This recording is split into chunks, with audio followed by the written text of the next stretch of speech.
What's up? This is EJ Stewart. What if I drop 40 days, 40 nights? One, you can't do it. All you are your words. If there's anything you learned about me, I'm gonna keep it 100 with you. Every morning, every night, for 40 days. Going to be a long 40 days this year. My skill shot will hold for your city for 40 days, 40 nights. Rest in peace to all my ops. For 40 days. If I can do that, then everything will be okay. You're the guy who can't finish a sandwich. You think you can go 40 days? This isn't normal! No, you're wrong, brother. I'm gonna go the distance. Let's go!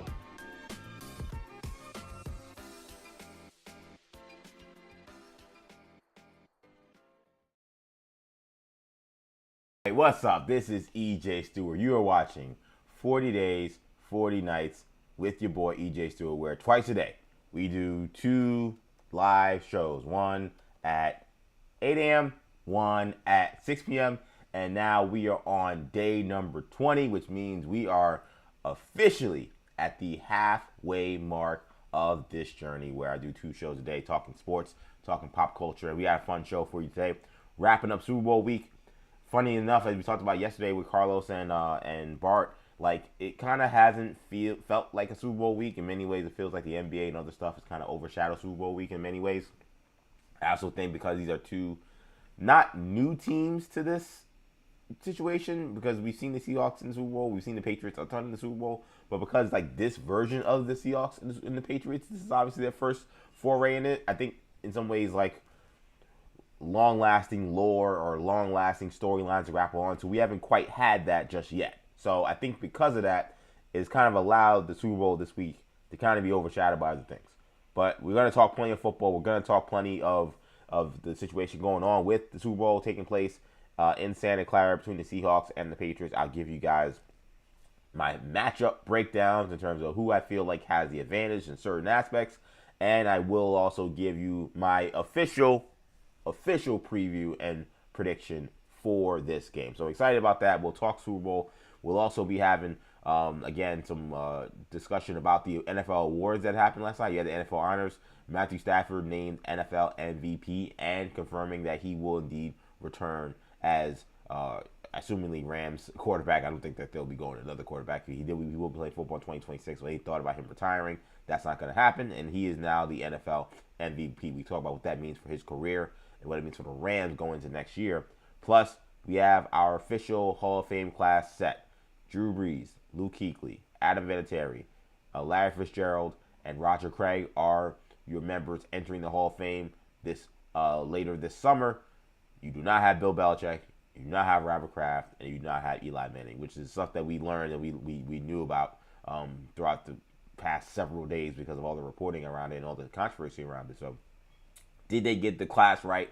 We'll talk about that. Also, some interesting conversations about the New York Jets and a Super Bowl week that, again, I felt a little quiet in terms of like news making comments from people that have been on Super Bowl Radio Row. Typically, you'll have some coach or some quarterback or some player make some comment that kind of is interesting about the offseason and thinking about what's going on. I remember being on Radio Row last year. It felt like Myles Garrett was kind of the belle of the ball last year. Him and Joe Burrow, both of those guys, kind of with Garrett, it was him kind of talking about essentially why he had requested a trade, and then with Burrow, it was him not necessarily saying I'm unhappy here, but kind of putting his thumb on the scale a little more than he usually does about just like how much the Bengals needed to go after T. Higgins and re-sign him and in order to keep the offense intact. It doesn't feel like really, again, it's not anything, I don't want to sound like that guy, I'm not there, you guys aren't doing anything. I don't want to sound like that at all. But just from an outside, just perspective, it doesn't feel like I've seen like big headlines coming out of Radio Row, but I think there was one yesterday for the Jets. Surprise, surprise, is always the Jets in the middle of some mess. And Harrison Phillips, who they actually brought in like late in training camp, I believe. He, obviously started a bunch of games for the Jets this past season as a defensive tackle, and he has some interesting comments about his experience playing with the Jets, what he feels like is wrong with the team, and why he actually feels that Aaron Glenn is the right guy to fix everything. So I want to hear you guys those comments. Those comments came from Roundtable Sports. Really fascinating stuff from Harrison Phillips, who's kind of known as like a locker room leader, NFL vet type guy, an OG. and he was pretty candid about the problems the Jets are dealing with at this moment in time. And then finally, we had to talk about the fall off. I came here, Dreamville shirt on, ready to go. Yes, I woke up. No, didn't wake up, sorry. I stayed up past midnight to listen to the fall off. Now, I want to have full disclosure. It is a 24 song album. It is a double album. So the ability to have multiple listens was not there, though I did hear several songs multiple times because I enjoyed several songs multiple times. I wanted to go back and hear them again. And I actually ended up liking them more when I heard them the second time. But, so I know, one listen reviews suck, and they do. I'm not sitting here to tell you that they don't, which is why this is not going to be the first time we talk about the fall off. By the way, I'm wearing this Dreamville shirt. We talked about the fall off for 2 weeks. I feel like Dreamville should cut me a check because I have given so much promo to this album. But I have no problem with that because of what Cole has meant to me and so many of my peers and his fans, and I'm one of them. So I have no problem doing it. But this is, it's funny, I guess, because I've never done a hip hop show. Like I talk about hip hop all the time. I listen to hip hop all the time, but I've never actually sat down and actually broke down songs and albums and strategies with anybody in terms of a media standpoint. So maybe it feels like a lot because like I've never done this before. Maybe this is just a normal day for, I don't know, like a DJ Head or like a, Peter Rosenberg, something like that. But I've been talking about this album a ton. I'm really excited to talk about it today. Again, it is, I call it a 1+ listen album review, not like a 1 listen album review because I did listen to multiple songs multiple times. But in terms of full listen through, I've only listened to the full album through once because that was all the time I had. It was essentially 2 a.m. By the time it was over, I was like, well, now I got to go to bed if I want to be able to wake up in time to do this show. So I'll give you my thoughts, though. It seems like people on the internet are really digging it, which I'm actually a little surprised by. But then I also want to see kind of how today goes because what you're getting last night are the diehards. And then today and the weekend will be kind of like the rest of the hip-hop community, music community, responding to the fall off. So we'll give you my thoughts on it. It's going to be a good show, man. This is EJ Stewart, 40 Days, 40 Nights, Day 20, coming at you. Streaming live, multiple spots, including YouTube, New Generation Media. If you're watching on YouTube, be sure to subscribe to the channel, New Generation Media. If you're in the comment section, get in the comment section and give us a shout out. If you can, please like the video. That helps us a ton. All engagement is good engagement unless you're being abusive or annoying or just an overall jerk. Otherwise, we'll take the engagement again. What your support, what this channel has embraced in terms of just the amount of love we've seen over the last now 4 weeks. It's kind of crazy. It's been really awesome to see, and it's been really appreciative. So if you are watching this video, you can give us a thumbs up and give us a like. That really helps us a ton on YouTube. I already see I got my guy John Lean here in the chat. He's posting, good morning. Sadly, in the meeting until 9:30. We'll have to catch up. Shout out Knicks for helping me with my parlay last night. Yeah, well, the Knicks didn't play. Am I bugging? They played 2 nights ago, not last night. 2 nights ago, they played against the Nuggets. Right? I'm not going crazy. I didn't miss a Knicks game last night. There were a couple of things that were on the docket. So, number one, I was focused primarily on the fall off coming out at midnight.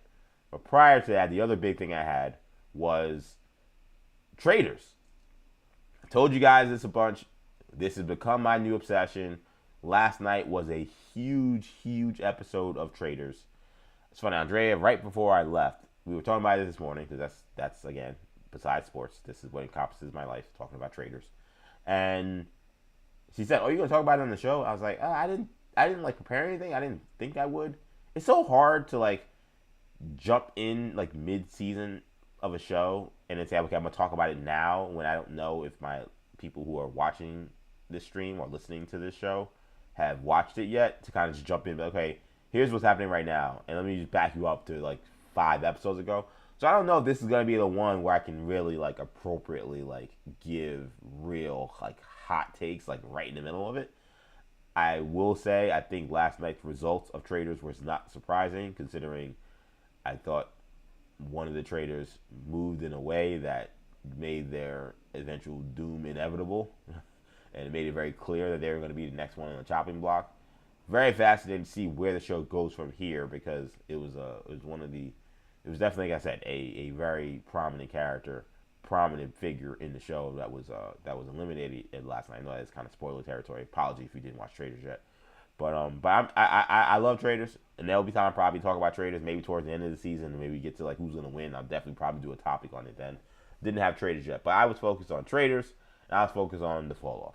That was essentially all I cared about last night. So I was like, did they play last night? Did I miss a game? But no, they did not play. They played 2 nights ago, and they did help against John's parlay because they won that game against the Nuggets. We talked about that game yesterday morning. Thank goodness that the Knicks won that game essentially twice, because the referees tried to take it from the first time by calling in away from the play foul on a box out on a missed shot that was an air ball. Just insane stuff. So that would have ended the game. That would have ended the game in regulation. In fact, if John Lean bet against the spread, then he actually may have been helped by the fact that that game went to overtime, because the Knicks would have won by 2 had the game ended the way it was supposed to end in the first foul. But instead of going to double overtime, I think they ended up winning by like 6 or 7. So at that point, they would have covered. So John Lean, shout out to my Knicks. They were able to help you out. So I'm glad you had a good time. But that was not last night. That was 2 nights ago. I was like, was I so in the zone of doing the show last night with Carlos and Bart? And I want to say one thing before I even continue on. Major shout out to Bart Winkler and Carlos Ortiz. I mean, I knew those guys would bring it, and they certainly did. And I love them as a tandem. It's like, I don't know how to describe them. Like, they're not the odd couple, because they like a lot of the same things, as you can tell, which is why they work so well together. But like, there is some like opposite stuff where you have like Midwest meets New York / Chicago, which Chicago's Midwest, but you got Wisconsin plus New York / Chicago sensibilities with Carlos, but then you also got like, at the same time, they like Marvel, and they both like football, they both like sports, and they both, they it's like a weird dynamic. It's a special dynamic though, so I was really excited to have them on.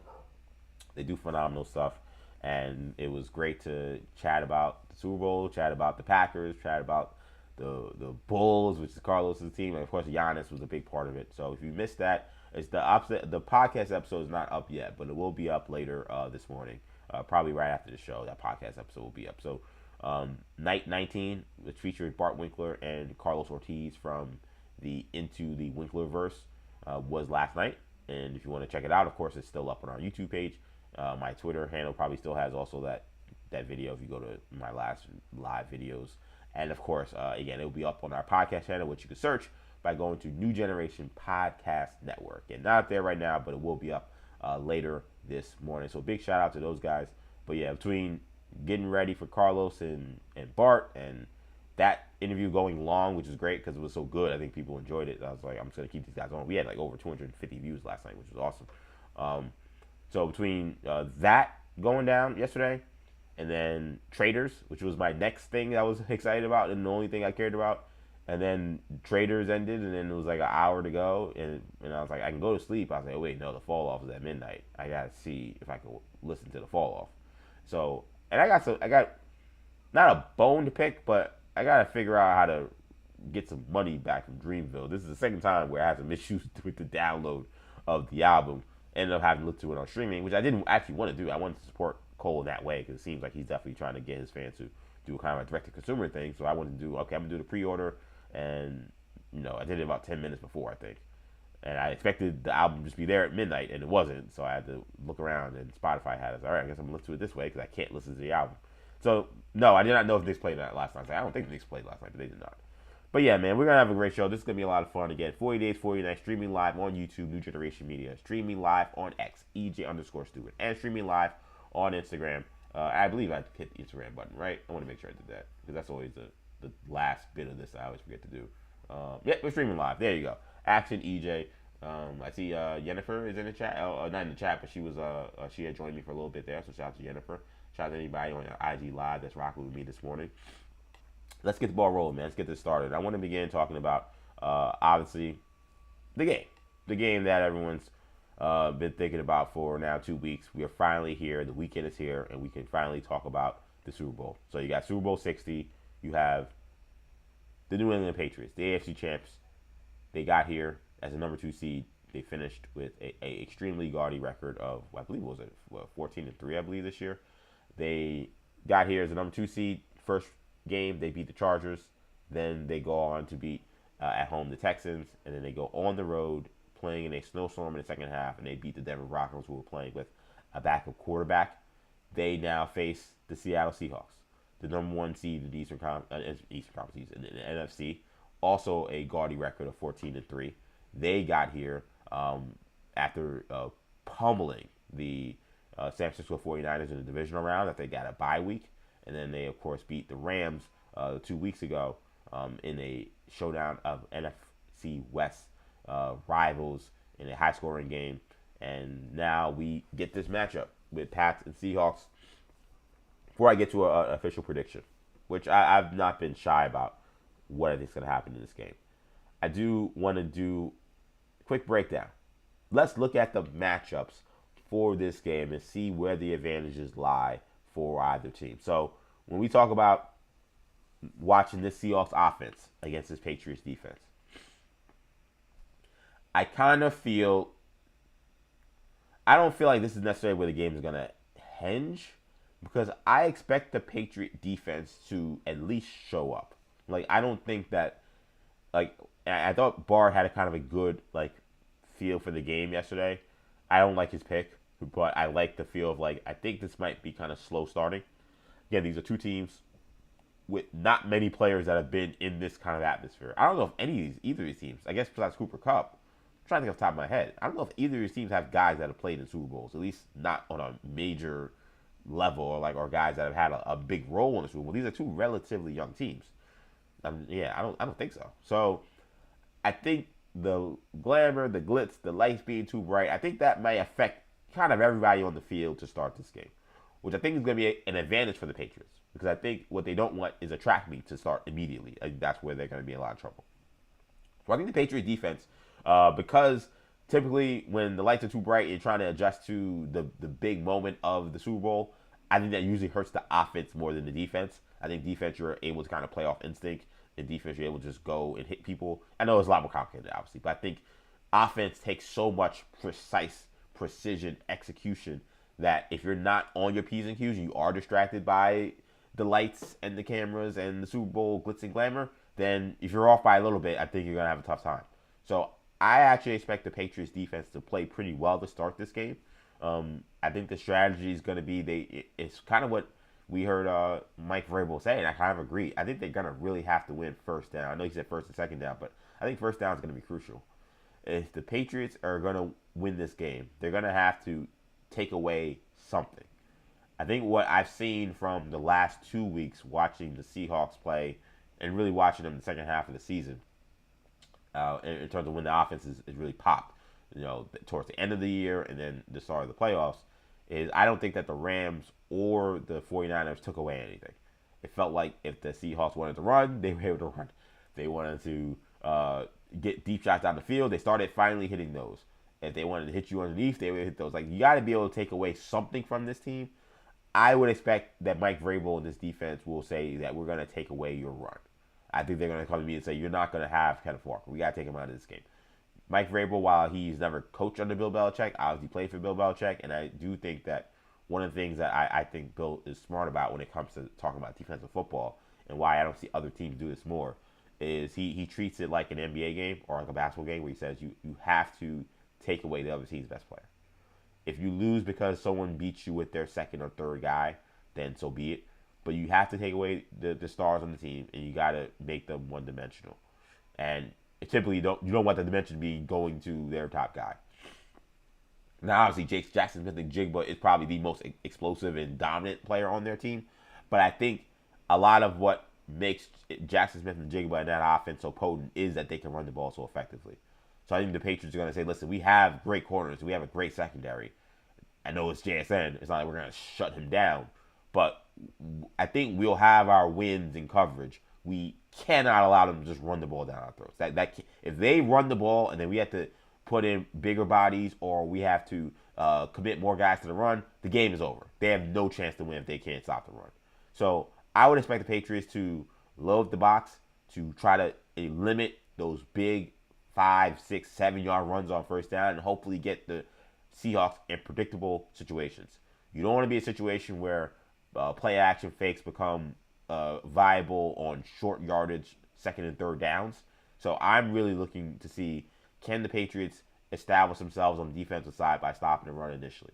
Offensively, I really think that it's simple, but the Seahawks can't turn the ball over. The Patriots have done a phenomenal job this playoffs of turning the other quarterbacks over, turning the other team over. That's going to be a crucial part of this game. Sam Darnold, when things go awry, it's the turnovers pick up and the turnovers rise. If they're going to win this game, Sam Darnold's going to have to play a relatively clean game. We'll get to the matchup of the Patriots offense versus the Seahawks defense. I don't think he has to be perfect, but we can't have a interception and 2 fumbles lost game. We can't have a 2 interceptions game. We can't have a 3 interceptions. Like, those are the kind of things where if those things happen, those extra possessions as the Patriots I think will desperately need on offense, give them the window to get into the game. Give them the chance to get short fields. If you're the Seahawks offense, you got to limit those plays, which is why I really think this is going to be fascinating in terms of whether or not the Seahawks can establish that run. I think the Seahawks will play this a little conservatively. I think that they felt like they were very comfortable with knowing what the Rams were going to do defensively, which is why they were very aggressive. You know, Clint Kubiak and Sam Darnold had seen his team now 3 times this season. Sam Darnold has seen them 4 times in a calendar year.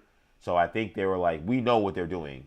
Let's get after them. Let's get after their ass. And they were taking shots down the field. Again, Walker was able to run the rock early on. They got off to a red hot start, and they felt comfortable. The Patriots, it's a whole different style defense, different personnel, different everything. So I think you'll see Clint Kubiak and Sam Darnold try to ease their way into the game, which is why, again, those converting on third down is going to be key. Because if they are able to stop the run and you're not getting those short yardage situations, you don't have those natural play action passing situations where, you know, you could really, you know, fool defense and defense committed to the run, and you can really get guys out of position. Then it's going to rely on Sam Darnold to be accurate, to have his timing right, and to be seeing the coverages the way he needs to be seeing them. And he's been mostly good, but we've seen sometimes in the biggest moments of his career is that is when the struggles could couple. So that would be the thing I would be watching with this game is, can Sam Darnold limit the turnovers, and how quick a start can the Patriots, the Seahawks offense get to? Because if they don't, again, it allows the Patriots to have a longer stretch in this game. So I think those are going to be those will be some keys watching this matchup of the Seahawks offense versus this Patriots defense. I'm very excited to see the matchup in coverage. I think that Christian Gonzalez versus Jackson Smith and Jigba is going to be awesome. I expect Christian Gonzalez to follow him all around the field. And I'm curious, because Jackson Smith and Jigba doesn't necessarily just only play on the outside. They move all their guys around, which is kind of why their offense is so potent. Because Cooper Kupp can play in the slot, he can play outside. Jackson Smith and Jigba can play in the slot, he can play outside. I wonder how much they try to move JSN around, because they moved him a bit in that Rams game. Remember, the touchdown he caught, the first one, he was like in the backfield. So I think if the Seahawks were smart, they are going to do that again. I don't think you want to put them in a position where it's going to be easy for the Patriots to match up Gonzalez against JSN as much as they want. So those are some keys. I feel like when I look at the matchup between the Seahawks offense, Patriots defense, I lean slight edge and really slight edge to the Seattle Seahawks offense. They're just playing at a super high level, and I think because of how the game script will go, I have concerns about how often the Patriots defense will be on the field. So that brings us now to what I want to talk about, which is the matchup between the Patriots offense versus the Seahawks defense.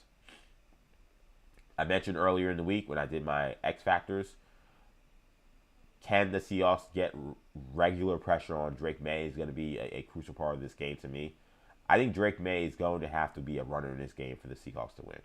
I think if you're looking at the way the Seahawks come after you, it's not going to be just one edge guy and then everyone else doing their jobs. They kind of bring pressure from everywhere, and they don't necessarily do it with like the most like complicated schemes, which makes it very hard to block them. Long story short, they just have 4 or 5 good individual pass rushers, and it makes it very tricky on them. And they can run games and schemes with those 4 guys or 5 guys. They don't have to bring 5, 6, 7 all the time. They can do it and still play coverage in the back end, which considering they have some strong guys but also some weak guys in the back end, it's probably good they don't have to bring 5, 6 guys every time to get pressure. So I think if you're Drake May, I think you're going to have to probably evade some guys. He's going to have to move around and use his legs to pick up first downs. I also feel like, obviously, with May, he has gotten away with long stretches where they're not completing on third down, stretches of games where he's turning the ball over in terrible spots. That cannot happen in this game. They have to be way better on third down. They're going to have him taking care of the ball. He hasn't had so much interception problems as much as it's been fumble problems, which is why, again, I talk about can the Patriots block these guys is going to be key. Well, I think we'll know kind of immediately what kind of chance the Patriots have.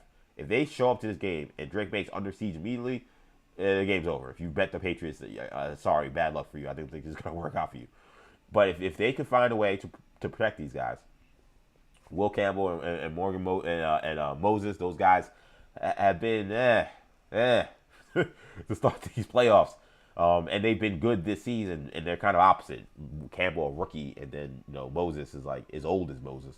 But those guys, great during the regular season, not so great in the playoffs. They got to hold up, but it's not going to be them. They're also going to have to be really good on the interior as well, because again, you're talking about Leonard Williams and Byron Murphy, absolute studs on the inside. They could get pressure as well. So can the Patriots pass block against these guys is going to be crucial. They, again, supplement the run game with Drake May's run is going to be important, because I think obviously for the Patriots, you're going to want to stay on the field. You're not going to want to give them a lot of quick possessions. You don't want to give them a lot of short fields. So running the ball is going to be key.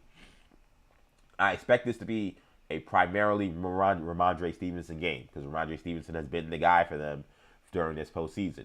But like I said earlier in the week, they're going to need a home run from Travion Henderson at some point. I don't think that you can do sledgehammering Stevenson for 3-4 yards a pop for the entire game if Drake May is not playing well and if they're having those other issues, and win this game. They're going to have to pop a big play somewhere. I think this is also a team that I would look for a trick play somewhere with this team. A trick play, maybe a special team, a trick play with a flea flicker type, which they hit in the Snow Bowl last week or 2 weeks ago against the Denver Broncos. This, the team that comes in as the underdog, I think you got to look for kind of odd, weird things for them to try to pull out of their hat in order to try to win this game. I think that's what you're going to need to see from the Patriots in this one. And Vrabel is all for the game, fun and games. He is not someone afraid to pull out a trick play, pull out all the stops for a game like this. He had some very weird comments about how much this game means to him. He said he cut off part of his anatomy. One, that if you're a man, it's pretty important to win this game. So that told me all I needed to hear in terms of I think anything's on the table for what he may throw. And he's going to have to throw the kitchen sinks. I think he's coming in with a team that I don't think is as good. I don't think is as talented. But it's one game. And anything can happen in one game. And he is a great coach. And it's going to be a fun matchup to watch from this Patriot offense versus Seahawks defense.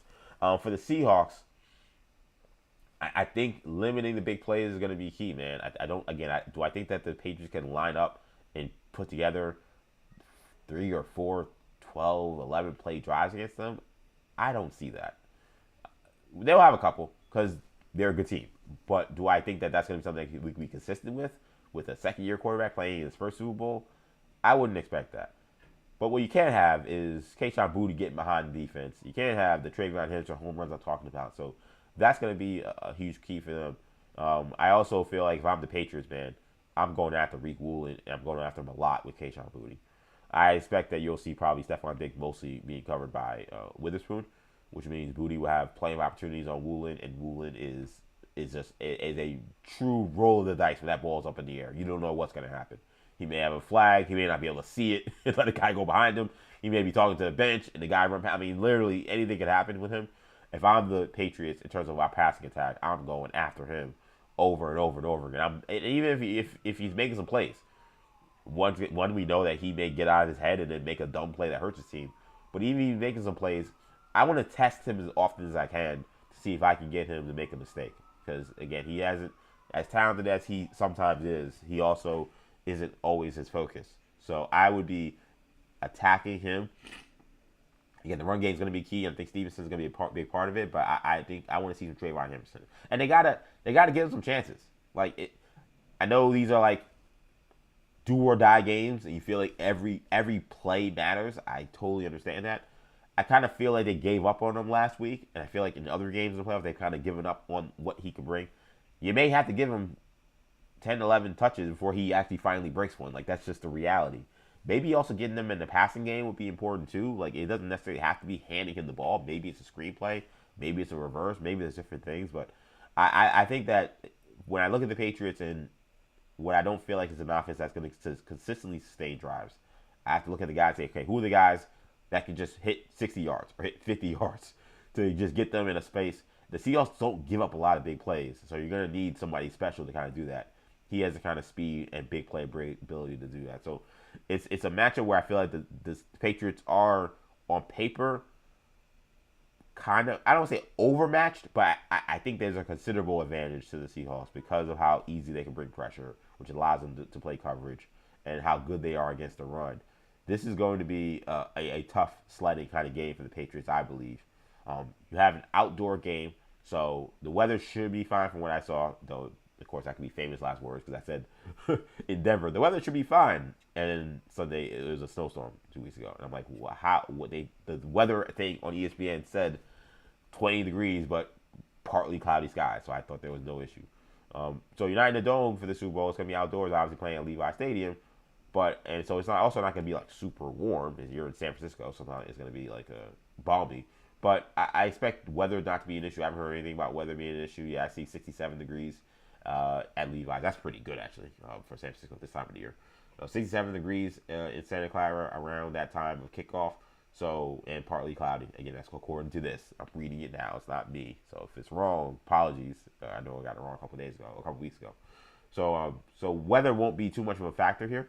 But they are playing outdoors, so that does come with some factor to think about for both these offenses moving forward. Last thing, a couple more things. We break down these matchups. When we talk down to special teams, this is an extremely important part of this game, more so than I think maybe for most of the other teams that could be playing in this game, to be honest, because these are two teams that actually rely pretty big on special teams to make big plays. Jones for the Patriots is one of the best special teams kick returners, punt returners in the NFL, and Rashid Shaheed with the Seahawks, also one of the big play special teams guys in the NFL. So this is going to be something to watch. If you're someone that's betting on this game and wants to put out there bet, betting a special teams touchdown, I don't think is a terrible bet with these two teams. These would be two teams I would actually say, yeah, I would feel comfortable throwing something down because they're very good at special teams. Now, on the flip side, you got two good teams at special teams. That means that, like, in theory, like, they may be able to keep those guys in check. But that's going to be an important thing to follow with this game is what advantage do they get with short fields from run backs from Shaheed or from Jones. I really think that's going to be one of the true kind of understated things about this game that I don't feel like is really being talked about quite as much, but it is something to watch.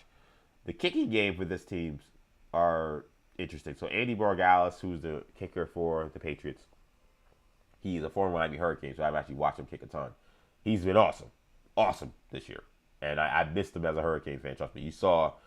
For those who watch college football play, if you saw what Carter Davis was, trust me, Andy Borregales was nothing like that. That's why he's in the NFL. But Borregales, I felt he didn't handle the elements that great last week. He was a little better, I feel like, in the Texans game, which also had some snow and stuff. But he was really, really bad a couple of weeks ago, against the Denver Broncos. And then this past week, he was better, the week before that, he was better, but you just wonder, man, when you have a situation where a kicker has missed some field goals, even in the weather situation, does that carry over? Because, again, Carter Davis for the Miami Hurricanes this year was good all year, and then he plays in a windstorm in Texas A&M, and he misses a few kicks, and you thought, okay, that was just a win, he'll be fine, and then it turned out he wasn't fine for the rest of the playoffs. So I'm wondering with Borregales, for someone who has had so much success this year, Is that going to be something to watch? And he's a young guy. He's only 23 years old, and this is him kicking in the Super Bowl. So that's going to be one thing to follow. It's also going to be interesting to follow the Seahawks kicker as well, because he also has had some issues this year. And I don't think he's necessarily been a guy who's been absolutely money for them. He missed, obviously, a kick against the Rams earlier in the year. That's Jason Myers. Kicking could be a thing to watch. Both of these guys have been kind of middle of the pack when it comes to field goal kicking this year. They do got some range, but we're not talking about guys who probably have range from plus 62, 63 type. So if you're talking about long field goals that become factors in this game, whether Borregales or Myers stand up to the test will be also a key part of this game too. So special teams also always a very important part, but I think with these two teams, it's actually particularly special with given the kick return specialists that they have, and maybe some question marks when it comes to the field goal kicking for both teams. And then finally, before I get to a pick here, the coaching matchup. Mike Vrabel versus Mike Macdonald. I lean immediately edge to Mike Vrabel. I am someone who has had to eat some crow in terms of what I thought Mike Vrabel could do for the Patriots this year. I thought that he was severely being severely overrated when it came to him coaching a team I didn't think had a lot of talent. And I was like, I know he had a successful role with the Titans and he was winning all these games with Ryan Tannehill, but he had Derrick Henry. And I think if you have Derrick Henry, that makes your coaching job a lot easier. It actually makes decision making a lot easier because you can coach conservatively and not have the brunt of those decisions weigh you down, because when you have someone like Derrick Henry, he can, we're gonna run on 3rd and 7. He picked it up. They weren't looking for that, right? Like, you can lean on him in ways that actually take some decisions out of your hands, because where other teams don't have a 250-pound sledgehammer at running back who can control the clock and control the game, other guys have to make more aggressive decisions on how to win. Where he can kind of play not to lose and still win because he has such a great running back. It's such a great cheat code in many ways with how Derrick Henry can control the clock and control a game. But I admit, man, Mike Vrabel this year, this is an entirely different team. They don't have a Derrick Henry on this team. They can't play the way the Titans played. And he has played a different style, and he has shown that he can coach his ass off, man. He's a phenomenal NFL head coach, and someone I have underrated, I realize, because he's done a great job this year, no question. And he scares me in these kind of games if I'm rooting against the Patriots, because he is an expert when it comes to the rules, when it comes to situational football. He's very much on top of those kind of things. He doesn't make those kind of mistakes. In fact, he'll famously, years and years ago during his first playoff win with the Titans, when they beat the Patriots and ended Tom Brady's career at the Patriots, remember he found that loophole in the rule that allowed him to run the clock down with the last 3 minutes left in the game. Like, he's going to be on his P's and Q's with every advantage Patriots can possibly have to try to win this game. Mike Vrabel already has a plan for. So I expect the Patriots to be extremely prepared in this game, and I expect them situational football-wise to be on the money. I think, again, trick plays, surprises, I think those are things that you can expect as well for this game. So Mike Macdonald's going to have to be on his P's and Q's. Now, Macdonald, also a guy that I think when he was hired, we kind of were like, we'll see. We'll see how it goes. Ravens defensive coordinator for a team that always is good at defense. We'll see if he's as great as, people in Baltimore were saying that he was, but how he has put together this team in 2 years is remarkable. Considering, again, this was a team that essentially was building the plane while the plane was in the air of a rebuild, and now they're in the Super Bowl. He's a defensive mastermind, and I think that if you're Drake May, you can't be scared, but this is going to be a tough matchup for a young quarterback, even someone as good as Drake May, going up against a Mike Macdonald defense. We've now seen the proof is in the pudding for several years in a row now that this guy knows how to coach defense. And I expect him to be extremely prepared for a Patriots offense that is good, but has not played well now for a couple weeks in a row, and is now playing in the biggest game of their lives. So, coaching matchup is kind of interesting. Watching Macdonald versus Josh McDaniels is going to be very fun too. Because McDaniels, say what you want about him as a head coach, he is a tremendous offensive coordinator. Tremendous. He's as good. as bad he is as a head coach is as good he is as an offensive coordinator. So, and he's now coached in this game many, many, many times, and he has seen now everything when it comes to Super Bowl games. So he's also going to be prepared as well. So, can McDaniels make up for whatever nerves, whatever inexperience, whatever kind of disadvantages that a player like Drake May and a team like the Patriots that have this young offense, can he make up for that inexperience? Is going to be, I think, a huge question to watch, and he's going to have to do it against a guy who, again, is a defensive mastermind. So I think it's a really good coaching matchup. I think these are two guys that are two of the best coaches in the NFL. It's crazy to see two defensive-minded coaches coaching the Super Bowl again, given all the conversation we had about offensive coaches, and you got to find the next Sean McVay. There's no Sean McVay here. These are two meat and potatoes defensive guys here, and I think you're going to see those guys show out on Sunday. So let's get to a prediction. I've said it all week, man, and I'm not wavering. I just look at the Seahawks and I look at the Patriots, and games are not won on paper, which is why sports is amazing, because you got to go out there and play the games. But given who the Patriots have been all season, Carlos mentioned they have not played the strongest schedule, though I think once you get to this point, we can kind of maybe throw that out a little bit.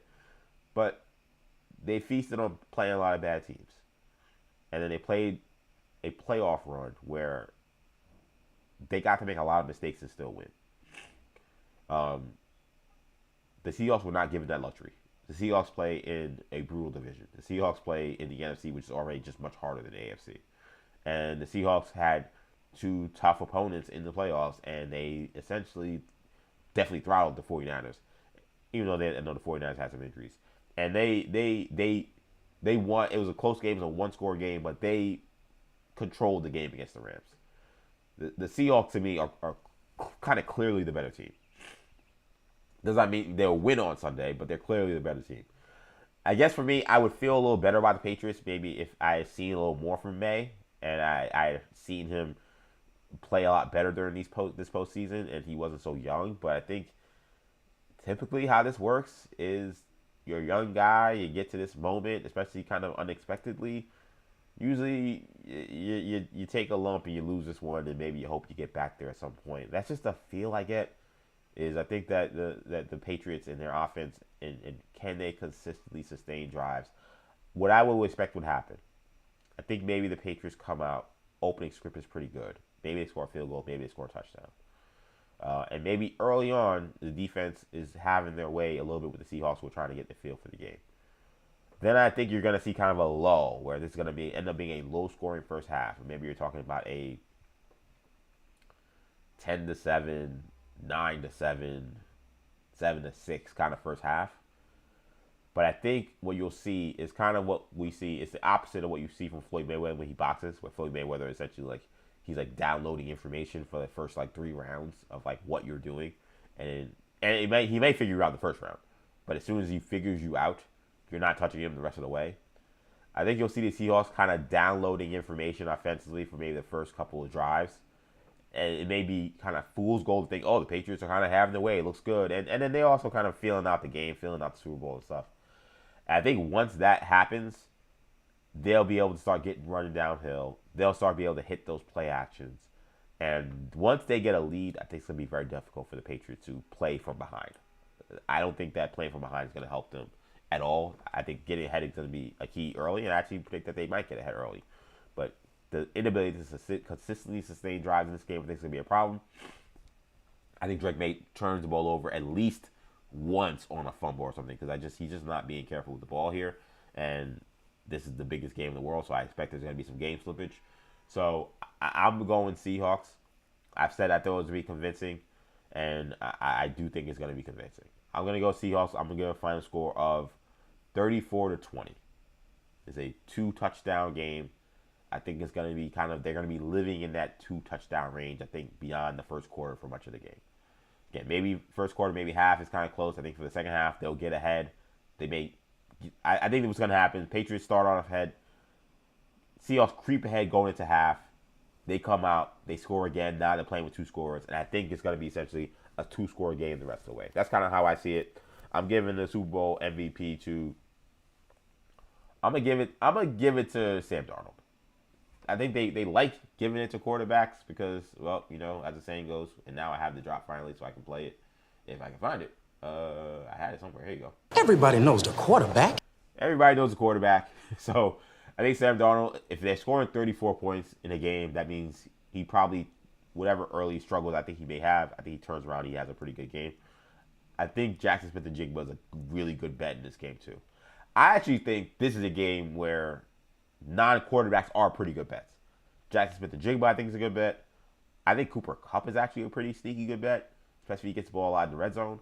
And I think Kenneth Walker's a good bet, though they hate giving it to running backs. So I wouldn't run to Kenneth Walker, but I think he could because he's been running like a maniac. He's someone that I would consider.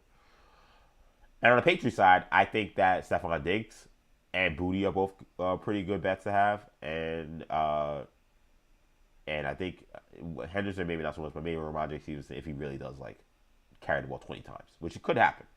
So I think the non-quarterbacks are pretty good bets, but I'm gonna go with Sam Darnold, saying that as long as he plays pretty good, he'll win. But Jackson Smith-Njigba, I think, will be the guy that will be the other one that will be people will definitely want to vote for if he has a big game, because I think a lot of people look at him as the best player on the offense.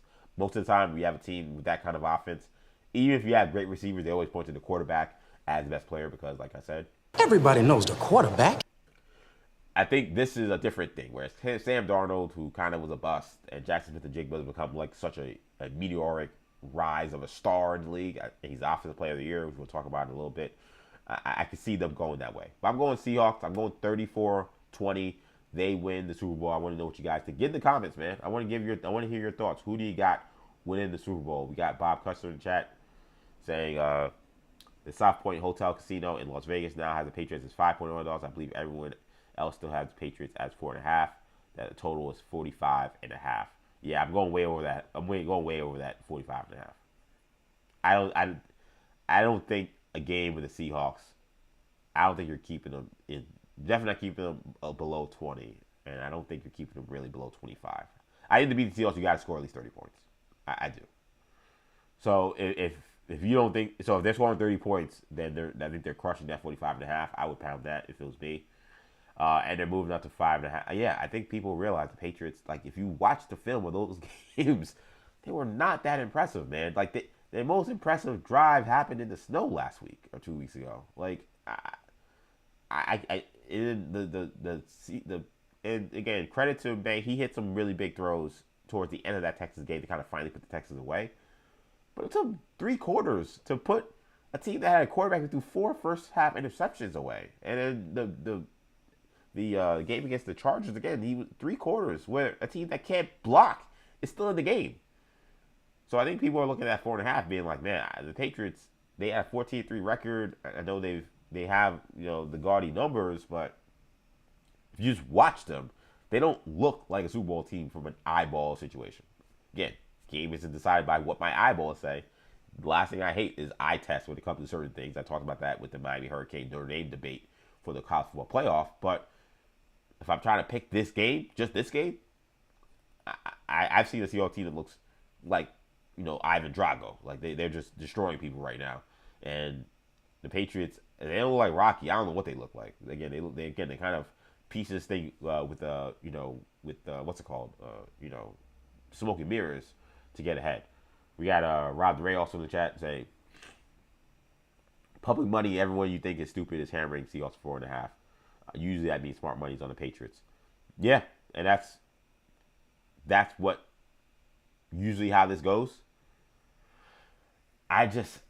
Again, are the Patriots going to be able to score consistently enough? Because I think you could play a good game against the against the Seahawks defensively, and you still give up 28. You still go with 27. Like Sam Darnold, remember the game against the Rams? Like with the first one, Sam Darnold had like 4 picks. And they scored like 29 points in that game, wherever they scored. Like they still almost scored 30 points. Like they just moved the ball. Like they moved the ball. They rack up yards. They're a very tough offense to stop. Like I know Sam Darnold's not the sexiest quarterback, but they're just productive. So to me, it's like a good Patriots performance to me would be if they keep them to like 21, 24 points. If they keep them down, like, man, they pretty much shut them down. Are the Patriots going to be able to? Are you convinced they're scoring 17 points? Are you convinced they're scoring 20 points? I'm not convinced of that, given the offense I've seen. So that's where I think I would lean. I mean, I've had them winning by 2 scores, so I'm saying, I'm taking the 4.5. But that's where I lie. Is I just think there's a number you got to hit to beat the Seahawks to win. And I can pull out let's pull up their schedule. Because I'm pretty sure, especially of late, those numbers probably bear out in terms of like the amount of points you got to score to beat them. So let's look at the schedule here, and I'll put up. We could do this as a watch along together. We're gonna do this exercise together here. If I can share my screen, hopefully it'll come up soon. Let's see, nothing yet. There you go. Right. Sometimes I just gotta be patient, I think. All right, so to me, he scored 41 against San Francisco and 31 against LA. And then you go back to how the season ended. Yes, they had that weird 13-3 game against the 49ers. But then you had 27 they scored against Carolina, 38 they scored against LA, 18 against Indianapolis, but then 37, 26, 30. The last game they lost. So I was actually wrong. They didn't score as many. I thought they scored more points. They scored 19. It wasn't as much. So the Rams really did do a number on them. But again, the amount of games where you were able to beat the Seahawks scoring less than 20 points, there's only a few of them on this schedule of late. Most of these games, they're scoring 38, 40, 30, 26, 37, 38, 27, and in the playoffs, 41, 31. I think the Patriots are going to get them so far out of their averages that they could get this to be a game that's going to be under that 45.5, or in a situation where it's going to be a game that the Patriots can cover. I don't think so. Again, I think the Seahawks are getting in the 30s again, despite how good this defense is. Especially, and the reason why I say that too is it's not even so much an indictment on the Patriots defense, because just defensively, do they have the ability to do it? Absolutely. This is one of the best defenses in the NFL. But you have to also play clean football to beat this team and to keep them under those numbers. Because if you're giving them short fields and you're turning the ball over, that's giving them extra possessions. You're cooked. You're absolutely cooked. I think if you're taking the Patriots at 4.5, you're saying that Drake May's going to have the best game he's had in the postseason. The bar is 0, so maybe that's a fair bet to make. I wouldn't make the bet. I'm not going to say that against the second best defense. Well, the thing is, he has seen great defenses. To be clear, I know we've, as much as it feels like the team he's played haven't been that good because they've had quarterback issues. He has played very good defenses, all of them. Chargers, underratedly very good. Texans, I think, are the best defense. And if you don't think the Texans are the best defense, the next one that people talk about are probably the Broncos. And then now he's playing what I think is probably the best defense in the NFC. So he has played great defenses, and we've kind of seen the results. The results are kind of sloppy games. Patriots offense isn't consistent. So I get where Rob's going there, and he's right in that standpoint. Like, smart money's on the Patriots if everyone's hammering the 4.5. But if you want to win this bet, I would hammer the 4.5 with the Patriots, and I'd take the total of over 45.5. Give me your comments, man. Give me your picks, man. If you're in the comment section, want to know what you think about this game, I'll put up your comments all throughout the show. But I am excited for the game. Later on in the show, something I usually like to do when we would do my podcast, Hero Talk, New Generation Hero. It should be Sports Talk, not Hero Talk. New Generation Sports Talk. I have a crazy itch in my foot. That's why I'm scratching my foot right now. Apologies. But when we did New Generation Sports Talk, me and Kendall, we always would do prop bets. So when Kendall joins me later tonight for night 20 to fully wrap the 4 weeks halfway point of 40 days and 40 nights, we'll do prop bets later on in the show. Those are always fun to do. Curious about like Bad Bunny guest appearances and how long the national anthem is, and color of the Gatorade that gets dumped on the coach is always a favorite of mine too. So we'll do those a little bit later. That'll be a lot of fun. Let's keep the ball rolling though on this show. Again, give me your picks on who you think to win the Super Bowl in the comment section. We do have some news regarding Matthew Stafford. He is the most valuable player in the NFL. He was awarded last night most valuable player. Of Of course, you got Myles Garrett. He was named Defensive Player of the Year after his record-breaking performance this year, where he broke Michael Strahan's sack record. Now, on Stafford, he says that he's going to return next year. So, if there was any question, I think there was some question, because last year it seemed like he seriously contemplated retirement, and then he came in this year, and the guy needed an epidural to take the field. His back was so jacked up. So you kind of wonder, like, man, it's like he did play, but how much longer he's going to do this thing? He did restructure that contract so he can get some bread, so I'm sure he's maybe going to want to restructure again so he can maybe get that raise that he gave away or gave back to the Rams in order to stay. I expect that he's going to come back and still play at a high level. I think this was the right call for MVP. I didn't see how the voting shook out. Actually, I have it here. So this ended up being actually a razor sharp vote. I'll actually put it up for you guys so you can see. I am stunned that this was this close.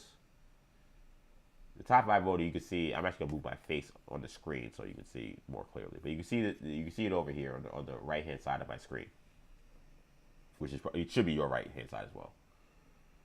So you had Matthew Stafford with a total of 366 points. And you had Drake May with a total of 361 points. That has to be maybe. I mean, there's been ties before. Obviously, of course, Peyton Manning and Steve McNair famously tied for MVP. But this has to be for a guy to actually win. This has to be the closest vote ever. And May had 23 first place votes. Stafford had 24. Josh Allen got 2 first place votes. I'm curious who would be who. I mean, I guess I assume Stafford was second in those ballots too. So I'm not 100% sure. Yeah, I didn't think this was that close for me. I thought, if you want to say Stafford, I know he had a couple of stinkers down the stretch, and that gave them the opportunity to put Drake May back in there. And I know the Patriots had a better record. They won the division, and they were tied for the best record in the AFC. Stafford's a better player than Drake May. I don't know. And I've watched the Patriots, and Drake May's been great this year. But I don't know how you watch how Matthew Stafford played quarterback this year and think that you're picking a second-year guy ahead of him this year. I don't quite get that. I don't understand that. So I didn't quite understand that one. I'm happy he won.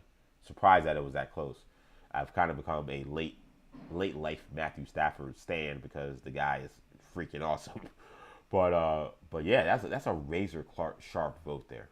But he wins MVP. He's the 4th Rams player to win MVP. You got Roman Gabriel in 69, Kurt Warner in 99 in 2001, and Marshall Faulk in 2000. Stafford led the NFL in passing yards with 4,700 yards. He had 46 touchdowns and 8 picks. Again, I don't really see where the Drake May case was. Now, May did lead the league in passer rating and completion percentage. He threw for 4,300 yards and 31 touchdowns, 8 picks. Great year, especially for a guy in second year. That's a great year for any quarterback, let alone second year. It's not at all a disrespect to him, I feel like, to me, to say that he was, to me, a clear number 2. And that's why I would have had him. I would have ranked him 2. But a lot of people voted him 1, which made this, again, a really, really close vote. Again, Myles Garrett won Defensive Player of the Year. That part of it should not have been much of a surprise, I think. He was dominant, right? The guy was, he broke records with his performance this year with all those sacks. So that was not a surprise. He deserved to win that award. Tedero McMillan, who got himself in a little bit of trouble on the live streams using a racial slur during a live stream. He's playing a video game. He had to put out a post to apologize. I'm sure that was the last thing he wanted to do. Basically, the day after he's about to get awarded Offensive Rookie of the Year. But he was awarded Offensive Rookie of the Year. He was phenomenal this year. And a guy I love coming out of the draft. He was the pick there. That made sense. Joe Tooney with a new award, Protector of the Year, which they're trying to shout out offensive linemen. That's a hard thing to do. Say we're going to give one offensive lineman an award when they play different positions. Like I don't really love this award, but Tooney was incredible. I still don't quite know why the Chiefs let him go. I assume that they just couldn't afford him, but they missed him. That's for damn sure. Coach of the Year was Mike Vrabel. Mike Vrabel, again, I said earlier, one of the better coaching jobs you'll ever see, in my opinion. I think the Patriots are good. I don't think they have a wagon. It's for them to win 14 games to get to the Super Bowl after being arguably the worst team in the NFL last year. Pretty stunning. And the comeback player of the year, Christian McCaffrey, the guy was an absolute workhorse. I'm very curious if we see a residual effect next year. Because of all the injuries they had, they had no choice but just kind of go full go with Christian McCaffrey. But he's getting a little older now, and to ride a guy who has had an injury history, who's coming off such an injury-riddled season and career, really.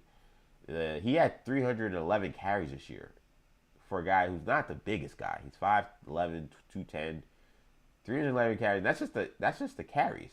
He also had 100 catches. I mean, that's a lot of touches, man.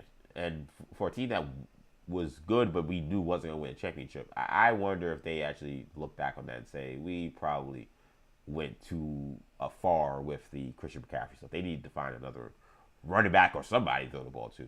That's crazy that he had 100 catches to go along with 311 carries. Carson Schwarzenegger, Browns linebacker, defensive rookie of the year. This guy, every time I watch the Browns, he popped on the screen. And when they got him, he was a draft darling. Everyone's like, ooh, this is a good pick for the Browns here. Browns made some good early picks. It seemed like the later picks were the ones that got weird with the 2 running backs and then drafting the 2 quarterbacks. But Schwarzenegger and Graham seemed like the real deal. I liked the Schwarzenegger pick. It didn't have a problem with that one. And again, I mentioned earlier, Jackson Smith-Njigba was named Offensive Player of the Year. One of the worst things I've ever done in fantasy football was drafting T. Higgins over Jackson Smith-Njigba. And when I did it, I was so mad because I had targeted Smith-Njigba the weeks lead up to the draft. And I didn't think T. Higgins would be there. A couple people passed on T. Higgins, I assume because of the contract stuff. And I'm like, man. And T. Higgins, to be clear, also, he's been on my team like several years, and he's always been great. So I was like, oh, T. Higgins is just like a lock to be a 12, 13 point a game kind of guy. Like, and now taking Jackson Smith-Njigba, I think is great, but like, it is a question mark. Like, can he even handle the workload of being the number 1 receiver? Like, there's things we got to learn about this guy this year. And I was like, I'm gonna go with the safe pick, and that was a stupid pick. I don't know if I would have won my league. My team was ass this year, but he definitely maybe could have won me a couple more games. Maybe got me to sneak into the playoffs, hopefully. But Smith-Njigba was phenomenal this year. No doubt with that. I don't have any issues with the awards. I had none at all. Stafford returning next year, I think, is big news. Because now you say, okay, the Rams' window to win a title is still wide open. They're going to have to pay Puka Nacua. They'll have no problem doing that, I think. They still have a super young defense. Obviously, Sean McVay is still there. So if you felt good about the Rams coming into this past season, I think you feel good about them coming into next season. Stafford got dinged up a little bit with his finger and hand, but besides that, it didn't seem like he suffered any significant major injuries. So, unless Father Time catches up to him, which could very well happen, I think you're looking at a Rams team next year that I fully expect to once again compete for a championship.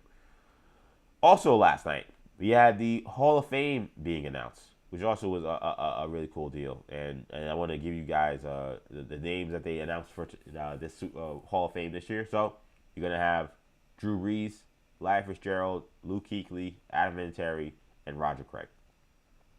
Brees and Fitzgerald, this is their first ballot Hall of Fame years, and they get in. Kuechly and Adam Vinatieri had, I believe, 2 years on the ballot, and they get in.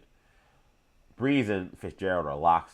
Larry Fitzgerald, I actually did not know this. He's second all time in receptions. Like, yeah, I mean that's obvious first ballot Hall of Famer, superstar player. Unfortunately, that his career he had to play on such sorry teams with the Cardinals, but clearly a Hall of Fame player, no doubt. So he gets in. Drew Brees, again, what more can you say about Drew Brees?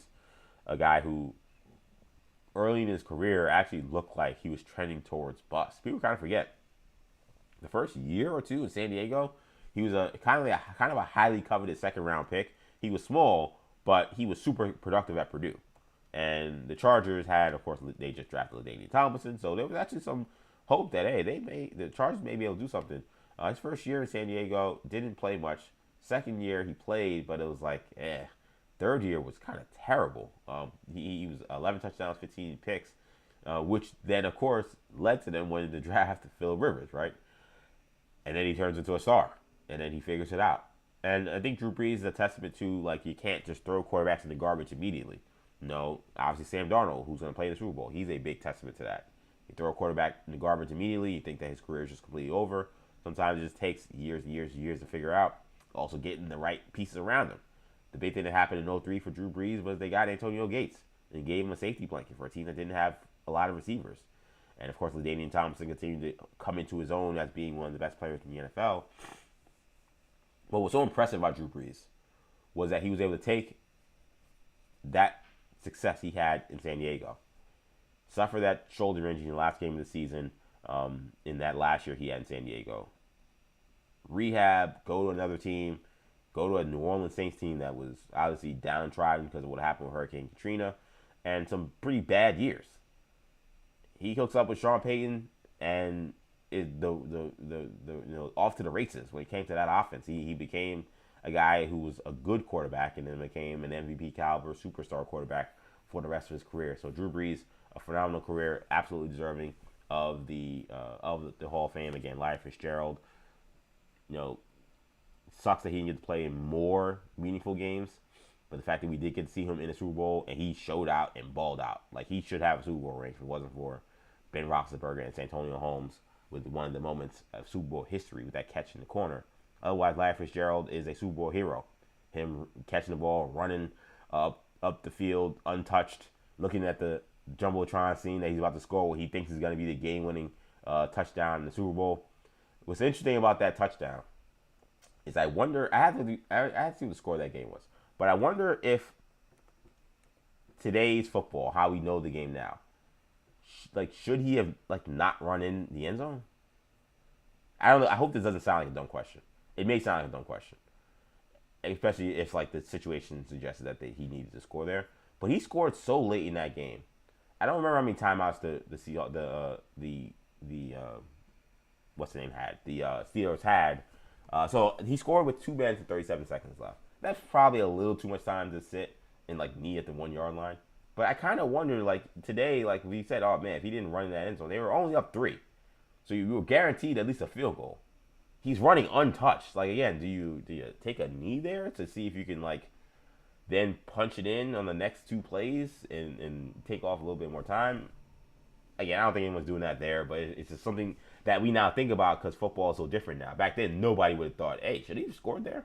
Now we think about it all the time. Oh, you don't score there, you got to go down so that you can so you can run some more clock. And of course, it doesn't like Ben Roethlisberger needed much time. He scored a touchdown to win that game with 35 seconds left, and that was, of course, Larry Fitzgerald's last and only Super Bowl appearance. But again, that wasn't any of his fault. Larry Fitzgerald was an absolute baller and a stud, and again, one of the best players to ever play in this league. So I'm happy that he's in. Luke Kuechly, great player. I was a little surprised at just how the impetus was to get him in so fast. His career was shortened because of the concussion, so he only played 8 years. He was a 6-time Pro Bowler, 5-time All-Pro. I mean, he was a great player. I'm not here to absolutely, throw Luke Kuechly's name the day he got into the Hall of Fame. He definitely deserved to be a Hall of Famer. Him and Patrick Willis are kind of to me, 2 sides of kind of the same coin. Awesome linebackers that just that decided not to play as long as maybe they could have, but definitely were game-changing players and guys that deserve to be in the Hall of Fame. I just considered, some of the guys that were on that finalist list that didn't get in. I keep thinking about Torrey Holt, and he's been waiting for a while now. I didn't feel like I had to get Luke Kuechly in immediately. He was a former Defensive Player of the Year. Again, 5-time All-Pro, 7-time Pro Bowler for a guy who played in just 8 seasons. So he was a Pro Bowler every year. He was almost an All-Pro almost every year of his career. I mean, again, Luke Kuechly is a stud. So I get it. I just was a little surprised that he got in this early, especially because his career was cut short. That I thought maybe would have made people say, okay, we'll let you wait 1 more year and we'll get some of these guys that didn't get in. Adam Vinatieri, the most clutch kicker of all time. Really nothing else needs to be said about him. And the only the guy that got in as the veteran committee or the whatever they call it, I forgot what they call that, the old timey guy, the contributor guy, that new thing where they have the coaches, the contributor, and then an older player in there, is Roger Craig. Roger Craig, in many ways, is one of the most underrated players of the dynasty of the 49ers of the 80s. And it's great that he did finally get in. When we think about the 49ers, And those teams, you think of Joe Montana, so you immediately run to passing offense. And you forget that they also had not just a great running game because of Roger Craig's running ability, he also was a big part of the passing offense. He had a year where he caught for 1,000 yards. He had, let's see, 1, 2, 3, 4 seasons where he caught for at least 70 catches. So when we talk about the West Coast offense, you talk about Bill Walsh and what he established with the 49ers. Roger Craig was a super weapon for them as a running back out of the backfield who obviously could run for 1,000 yards in the season, but also was a huge pass catching threat for them as well. So Roger Craig, I feel like because he doesn't have like the gaudy rushing yard numbers, he kind of got overlooked. But for a 49er team that had the best offense in the NFL throughout the 80s, and they were great not just because they were great at just running the football, they also passing football. They also were one of the best rushing teams in the NFL. It always seemed a little odd to me that Craig didn't get that love, but he gets that love. He finally gets to the Hall of Fame. We now know he made it over Bill Belichick and Robert Kraft, which is kind of interesting. I would not have voted Roger Craig over those guys, but Roger Craig this has been long overdue that he gets into the Hall of Fame. Again, he's a now 4-time Super Bowl champion. I mean, he should have been in the Hall of Fame. That to me was clear as day. So, congrats to the Hall of Famers, man. I love, as much as we get into all the conversation and the beefs about who didn't get in, who got in, and the arguments are fun. They're timeless. I will always be in the fray of getting into these arguments about the Hall of Fame. But I love the ceremony. I love seeing those guys getting the gold jackets, getting honored, giving their speeches. They're usually pretty inspirational. You hear these guys' stories. It's always a great weekend when we get to Hall of Fame week. So I'm excited for that. This is a really fun class. You're getting older. You start to see guys you actually saw their entire careers. Like, that's getting crazy. Like, I'm like, yep, I watched Drew Brees' entire career. I can tell you tick for tack what happened in his career. I watched Luke Kuechly play. I watched Larry Fitzgerald play. There was a time when I was a kid when, my dad said, yeah, Terry Bradshaw is in the Hall of Fame. And it's like, I didn't watch Terry Bradshaw play. Or some of these guys from yesteryear. Warren Moon, right? Like, and now I'm seeing guys where not only did I watch them play, but I actually saw them as rookies come into the NFL, especially the guy Luke Kuechly, who played such a short time. And so that entire career, that part of it's kind of crazy. So, again, congrats to the Hall of Famers, man. This is a good class. I thought that the guy I'm going to keep banging the table for the Hall of Fame snubs is I'm going to keep banging the table for Torrey Holt. Because I don't get it. I posted it. I posted this last night, and I'll say it again. I don't know what the Hall of Fame has against receivers, but what do they want from Torrey Holt that he doesn't have? I need to figure this out because he is a Super Bowl champion. He's a 7-time Pro Bowler. I know he has only one first-team All-Pro, but he was playing wide receiver at a time when they were absolute killers playing wide receiver. Like, it's like Terrell Owens and like Randy Moss and like Chad Ochocinco and like Megatron. Like, these are the guys that he's going up against. You're not gonna make All-Pro every year going up against those guys. Like, that's okay. Like, I think that you could look at it and say, okay, maybe he wasn't All-Pro, but he was still great. There's a guy who had 1, 2, 3, 4, 5, 6, 7, 8 straight seasons with 1,000 yards in a season. Again, won a Super Bowl in his rookie year. 2 years he led the league in receiving yards. He led the league in receptions in 2003. He's had 2 years of at least 100 catches. I don't know what I'm missing. I would love to, if someone can find me what I'm missing from Torrey Holt's resume that doesn't make him a Hall of Famer, I would love to know it. Because what sucks is I feel like he came on the scene and immediately was like a star. You know, the 99 team, he was like the number 2 receiver clearly. He was a rookie who was getting into the fray. But he still was like a productive player for them. And they win a championship. And then, the next 2 years he becomes like kind of like a superstar. And the Rams, Great on Turf, they kind of like died like immediately after 01. And they never really got back to being a consistent playoff team. So then he's kind of putting up numbers, and some of his best years are on like the Mark Bulger teams, right? These teams that kind of like weren't all that good. But Torrey Holt was amazing. And we didn't hold against Larry Fitzgerald that his team stunk and he put up these big numbers. So why are we holding it against Torrey Holt? I don't. That's one that I still don't quite understand. Again, Luke Kuechly may have like a better resume in terms of like all pros and stuff. I just feel like at this point, how are you still not voting for Torrey Holt at this point of the Hall of Fame? I'm trying to see who the other NFL Hall of Fame finalists were. Just see the guys that missed it. Obviously, Eli Manning was one. Like I said before, I had no problem with Eli not making it. You're gonna tell me he's better than any of these guys? You're lying to me. Sorry. There's no way. I think you could tell me that the list of guys there, that Eli Manning was a better player than any of those guys. Now, he won championships and he had Super Bowl MVP moments. Like, we know Eli Manning, what he did in that standpoint, but I can't look at that list and say, oh, he's definitely better than any of those guys on the list. No way. Not even close. So I don't see it with that. He will get in. He will have his time. There's no way a Manning is not getting in with the resume that he has. It's just there are other guys that are going to be ahead of him. Willie Anderson didn't get in. It's tough for right tackles. Frank Gore didn't get in. He's not the most exciting player, so I think that's part of the reason why.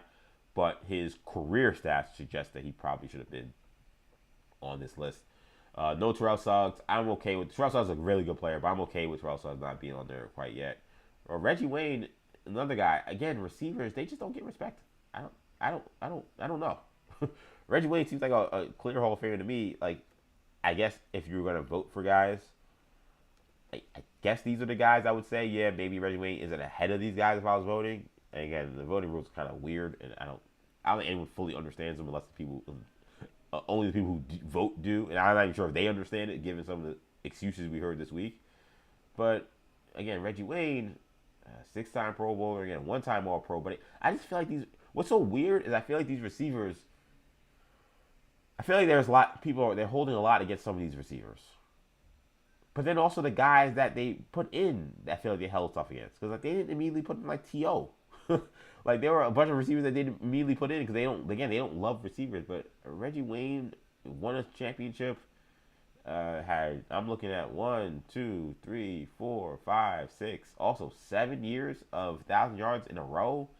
8 out of 9 years he caught for at least 1,000 yards. I don't know what I'm missing with Reggie Wayne. He seems like a Hall of Famer to me. But nonetheless, again, a great class. Trying to see some other guys that may have missed the cut. The other guys were so Reggie Wayne, Kevin Williams, underrated. Kevin Williams was one of the guys that I kind of forgot about until he was named the finalist. I was like, oh, right, Kevin Williams was really good. I don't know if I'm putting him in the Hall of Fame over any of these, definitely not over any of these guys, but an underrated player for sure. Then you got Jason Witten. He will get in the Hall of Fame. We're not putting receivers in. The tight ends definitely got to wait. And then you got Darren Woodson. There's some off-the-field stuff, I think, is why he's not in the Hall of Fame. And then you have Marshall Yanda, who is offensive lineman, also going to be hard. But again, a guy I think who will eventually get in, but they're going to have to clear. They have to clear the deck with some of these big names before he gets in. You got Rob Ray in chat saying receivers are tough. A lot of the let me move it up so I can read this better. Receivers are tough. A lot of guys caught in no man's land if they weren't absolutely dominant. Yeah, and I think I think is definitely Reggie Wayne's argument for sure. Is that like great player? Was he dominant receiver? It's hard. I mean, he's playing with Marvin Harrison for the early part of his prime, right? Like, would he have had better numbers even if he played next to somebody that didn't command as much touches? Let's see. No, then Peyton Manning started to kind of wash when Reggie Wayne really came into his own. Lucky for him, he did get to play for Andrew Luck, but now that's towards the end of his prime. He's not someone that has these like super gaudy numbers. He doesn't have the Megatron, Randy Moss type seasons, but he has consistency. I would argue that shouldn't be the case with Torrey Holt. I think Torrey Holt was dominant. That's the one I don't understand. You want to tell me Reggie Wayne wasn't dominant? I can see that. I don't know how anyone can tell me. I watched Torrey Holt play. I don't know how you can tell me that guy wasn't dominant. His teams were bad. The teams were not dominant. But he had 2 seasons where he had 1,600 yards. He led the league receiver 1 year. And that's when he's playing with these absolute dogs. With the Randy Mosses, with the T.O.s, with the Ochos, with the Steve Smiths. I mean, me and my friend Andrew Proloff, we argue about this all the time. I stand 10 toes down that is the best era of wide receiver play ever. Ever. Way better than the guys now. And we go back and forth. He says, the 7-on-7 guys and how much of that has improved the offensive passing game. And just the advancements of the offensive passing game means that, like, in theory, like everybody should be better. And Perloff always comes at it from a logical approach because he's a logical guy. He's Ivy League, right? But I'm looking at they were dogs back then. It kind of reminds me. I was listening to Joe Budden podcast last week. Shout out to Joe Budden podcast, and they're talking about J. Cole's his mixtape, the Clue tape that he did, Birthday Blizzard, and Joe Budden and just talking about it and their critiques and what they liked and didn't like, whatever. They were just talking about like how much of a killer you had to be as a rapper to even get on a Clue tape, and the other artists that were going to be on a Clue tape and how you had to bring it. If you did not bring it, like it was going to be obvious or you just wouldn't get on, right? Like you get on a Clue tape, that means that you're getting the best from Fabulous, from Jadakiss. There could be a Nas song on there. There could be a Jay-Z song on there. There could be a DMX song on there. And if you're a young rapper coming up into the game and you're getting on a Clue tape, you better bring it, man. It's not guaranteed you're gonna have a spot. Not anybody can just get on there. Like that was a time when rappers were rappers, and I fully agree and accept that. Like, yeah, I agree. I mean, I lived during that era too, obviously, but I was a kid. But yeah, those were killers. That's how I feel about wide receivers during that time. Is to be a wide receiver at that time, especially with those rules where they could knock your head off going over the middle. But it wasn't like they weren't throwing the ball a ton. They still were throwing the ball a ton. It's not like the 90s and 80s where they say, oh, you throw a across the middle, they'll knock your head off, which is true. But most of these teams are only throwing the ball 20 times a game, maybe 25 times. 30 if it's like a real shootout. By the time you get to like when Torrey Holt is playing, like they're throwing the ball 30 times a game. It's not maybe like it is now, but they're throwing the ball a lot. And they're having their old rules where you can knock their heads off. So like, to me, to be a T.O., a Randy Moss, a Steve Smith, a Ocho, a Reggie Wayne, a Torrey Holt, to be those guys, you had to be a Larry Fitzgerald. You had to be a killer. So it bothers me so much that for that era, I know some of the older receivers took a long time. Like it took Andre Reed a long time to get in the Hall of Fame. There were a bunch of guys in the older era. Some guys that never got in. They're probably pissed off. Like, what the hell? How did I not get in? Given their numbers, right? But I just look at that era of receivers and the production they had, plus the rules still being a lot more physical than they are now. And the fact that they're still having that being held against them, that they were receivers and that they weren't Randy Moss or Megatron. I'm like, come on, guys. Like, what are we doing? What are we doing at this point? I mean, this is a long. Torrey Holt retired in 2009. We're not talking about a guy that retired 2 years ago or 3 years ago. This is not a guy. He's now been through the ringer, through the questioning about his career now for all this time. He still can't get in the Hall of Fame. That is mind-boggling to me. I don't understand it. Again, 7 straight years of 1,000-yard receiving seasons. 2 years where he had 1,600 yards. And Rob might have been talking about Reggie Wayne, Torrey. We talked about the dominant guys. I'm just talking about like that has been the conversation that's had about all types of receivers.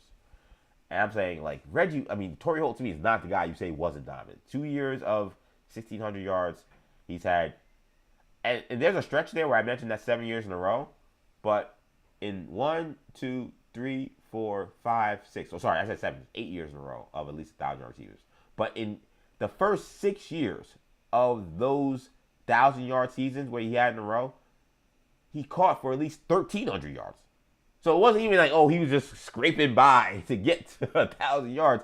These are 1,300-yard seasons he's putting up, and he can't get into the Hall. He can't get into the Hall of Fame. And the only thing I can think of is they're looking at, well, he didn't make enough All-Pros. I'm like, all right, he wasn't better than Randy Moss. Like, what are we doing? That doesn't mean he's not a Hall of Famer. I'm sorry, it bothers me that the way receivers from my childhood, my era of watching football as a kid, the way they get underrated to me, it bothers me so much. It bothers me so much, and it really shows its ugly head with the way the Hall of Fame gets handled, and the fact that two of the greats from my era, Reggie Wayne, of course, always got shout out to you, one of the greats come out of the U. He didn't get in. He's gonna have some time. He retired recently, but Torrey Holt not getting in. And the other thing about this too, last thing I'll wrap up on it is like the other thing too is like, oh, you're a receiver, but like you didn't win anything. Sometimes also the thing they do. These guys have championships. It would be different. Okay, like you said, well, they never won a title. Both of those guys have rings. So why are they not in the Hall of Fame? It doesn't make sense to me. Before we get to the fall off, I want to talk about what happened on Super Bowl Radio Row. This was a conversation with Roundtable Sports. Shout out to them. Great get and some great comments from Harrison Phillips, who was signed on to the Jets, who were desperate to looking for leaders and looking for locker room guys and depth on their defensive line. So he kind of got that. They might have actually traded for him. They either traded for him, they picked him up on waivers, something happened. But he was in Minnesota, he was available, and then he came over and he became a Jet. And he was kind of brought over because of he's known as being like a true like locker room guy, a leader, and a kind of all around good dude apparently. And the Jets obviously were a mess. He is a little older at this point in his career, so Harrison Phillips used to be a really good player. At this point in his career, he's kind of more of like a Udonis Haslam type. I feel like he's kind of on the team, not so much because he's gonna give you great production, but more because he knows what he's doing. He's gonna do the right things, and he's kind of setting an example for the rest of the guys. He was a good guy to have on the team. He was really candid about what was wrong with the Jets last year, and in talking to Roundtable Sports, he talked about how culture matters to him more than a talented roster. Culture matters. And you can't put 5 wins, 10 wins, 3 wins, whatever it is, that doing it with people that you care about, it helps correlate to winning games. And so if I had a connected football team, I would take that over a talented football team that wasn't connected. Okay, it makes sense there. So were the Jets a connected team? Spoiler alert, he says they weren't. I think AG inherited a very cancerous, truculent group, whole top to bottom. And it almost wasn't, it's not individual people's fault. I was there for one season, it was a very difficult season. And I almost wanted to waver on some of my thoughts and my beliefs and my optimism. And so I can't imagine being there for year after year after year after year and not seeing the results that you wanted. And it tainted people. Cancerous is what he called the group that Aaron Glenn inherited. We've had a lot of conversation about Aaron Glenn and his shortcomings, but this is Harrison Phillips, an outsider, he literally just dropped into the scene. We're about to play football in a week, and you're playing because we have no bodies, basically. Like, that's kind of how he got onto the team. He just dropped onto the team a couple weeks before the season starts in preseason, and he's like, this is rotten, man. But it's not the coach's fault. Like, these guys are losers. So he kind of explains how that cancerous culture gets established. Because my coach is going to get fired. My teammate's going to get fired. I'm going to be a free agent. I might get fired. I got to play for me. I got to make sure that my tape's hot, regardless of what the system is asking me to do or the scheme's telling me to do. And then young players come in and see, oh, that's my vet, and that's how they're acting, so I'm going to act like that too. And so it's a long chain of things, and it can't be fixed like that. That's an interesting way to think about it and how you approach it. I really appreciate these comments from Harrison Phillips because he's like, You have a situation where, because we talked a lot about how the system seems broken, there's no execution and stuff. He's like, well, if you're coming on a team and you got guys who know they're going to lose and know the situation is terrible, that's where you have guys start playing selfish. That's where you have guys start doing their own thing because they're like, listen, like, this coach is dead man walking. My teammates are dead men walking. So if I want to save my career, I got to start looking out for myself. I got to start making plays out here.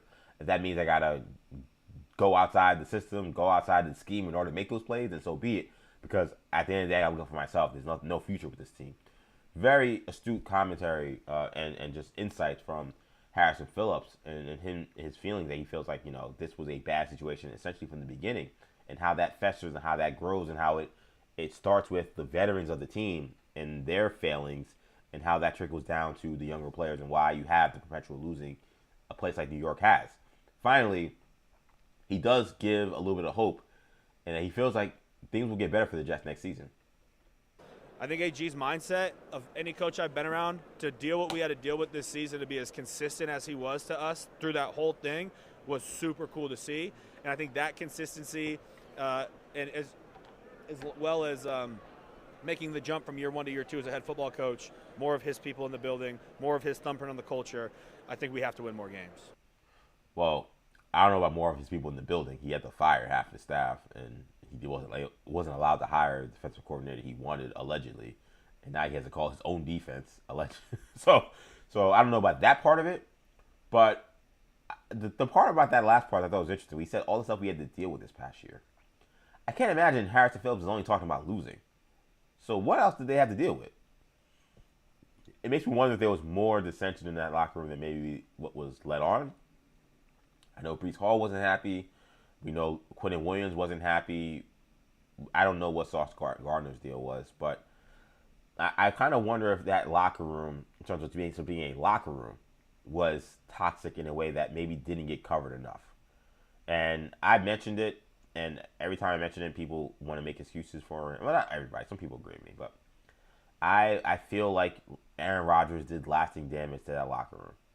Now, it's the Jets. They were terrible when he got there, but I think the example he set and how he handled the situation, how he treated people, how he wanted to become like basically the savior, and what that meant for how those guys looked at him, and then when it was revealed he was a false prophet, I think it some of those young guys that maybe would have had hope or would have had promise had the Jets had a better season the previous year, they start going and doing their own thing because the Hall of Famer that was supposed to save them, the Emperor had no clothes. And a lot of those guys were back this year. It's not like Al Lazar's still on the team, and Garrett Wilson's still on the team, Sauce Gardner's still on the team, Breece Hall's still on the team, Quentin Williams still on the team. Like, these are the guys that were either brought in or drafted and were told to look up to Aaron Rodgers or to take Aaron Rodgers' lead, and then the season went how it went. He leaves, and then Harrison Phillips talking about like this residue that is not just from just this past season, but like years and years and years. I can't help but go back to, all right, well, what have they been going through for the last however many years? They've been losing for 15 years. But the roster he saw, the guys he saw, had just come off of a year of Aaron Rodgers. And that was the best that they could do, is give Harrison Phillips the idea that this was a cancerous group.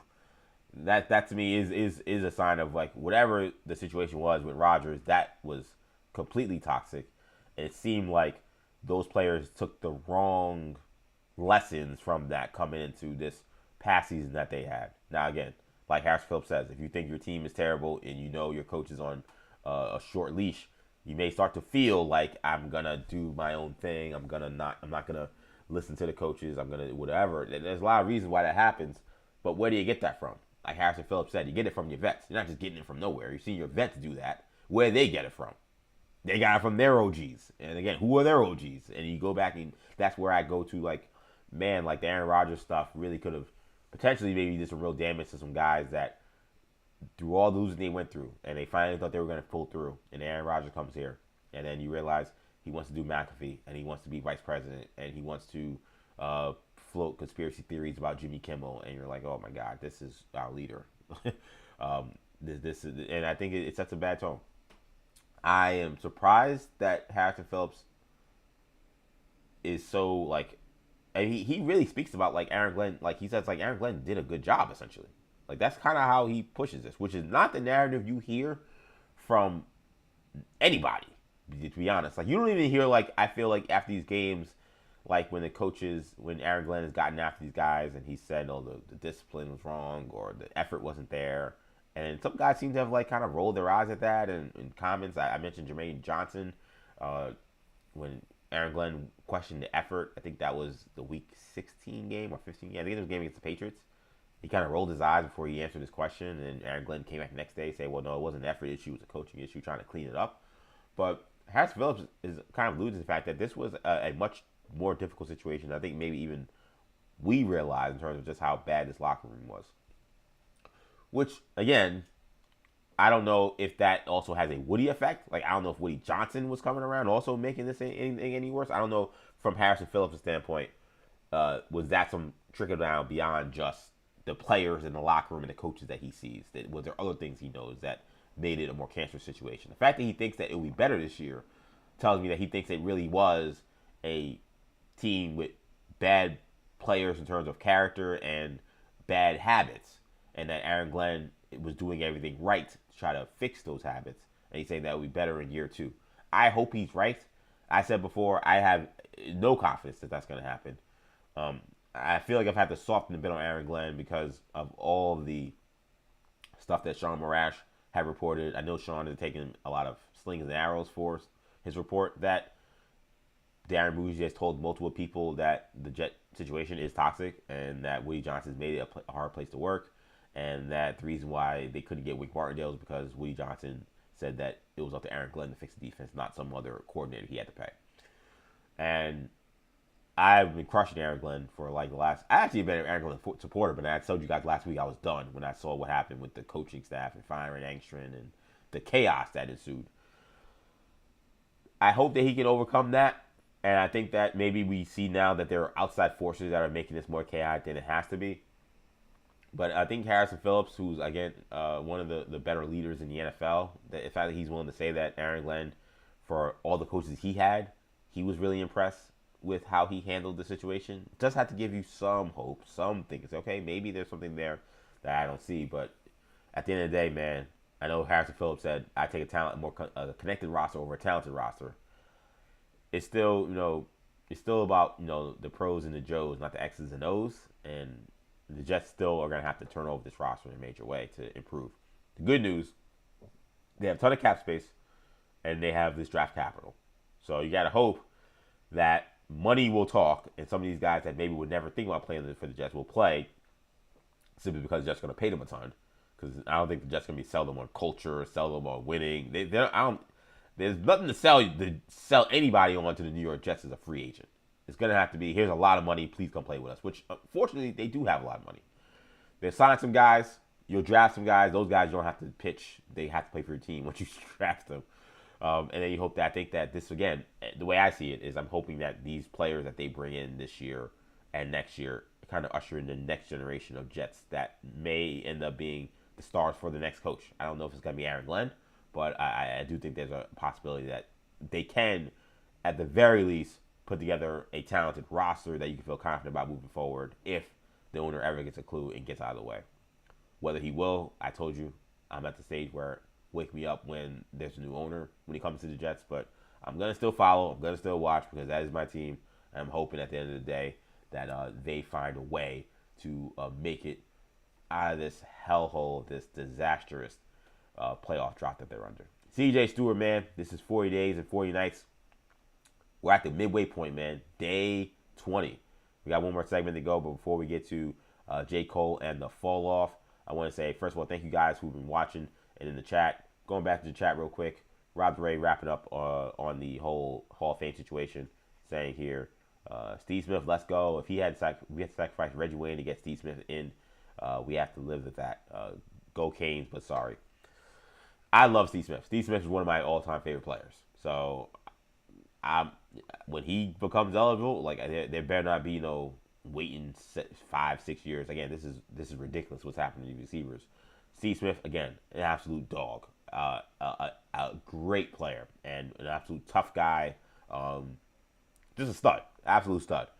I think Steve Smith was better than Reggie Wayne. I'd rank him ahead of him. I'm ranking those receivers from that era.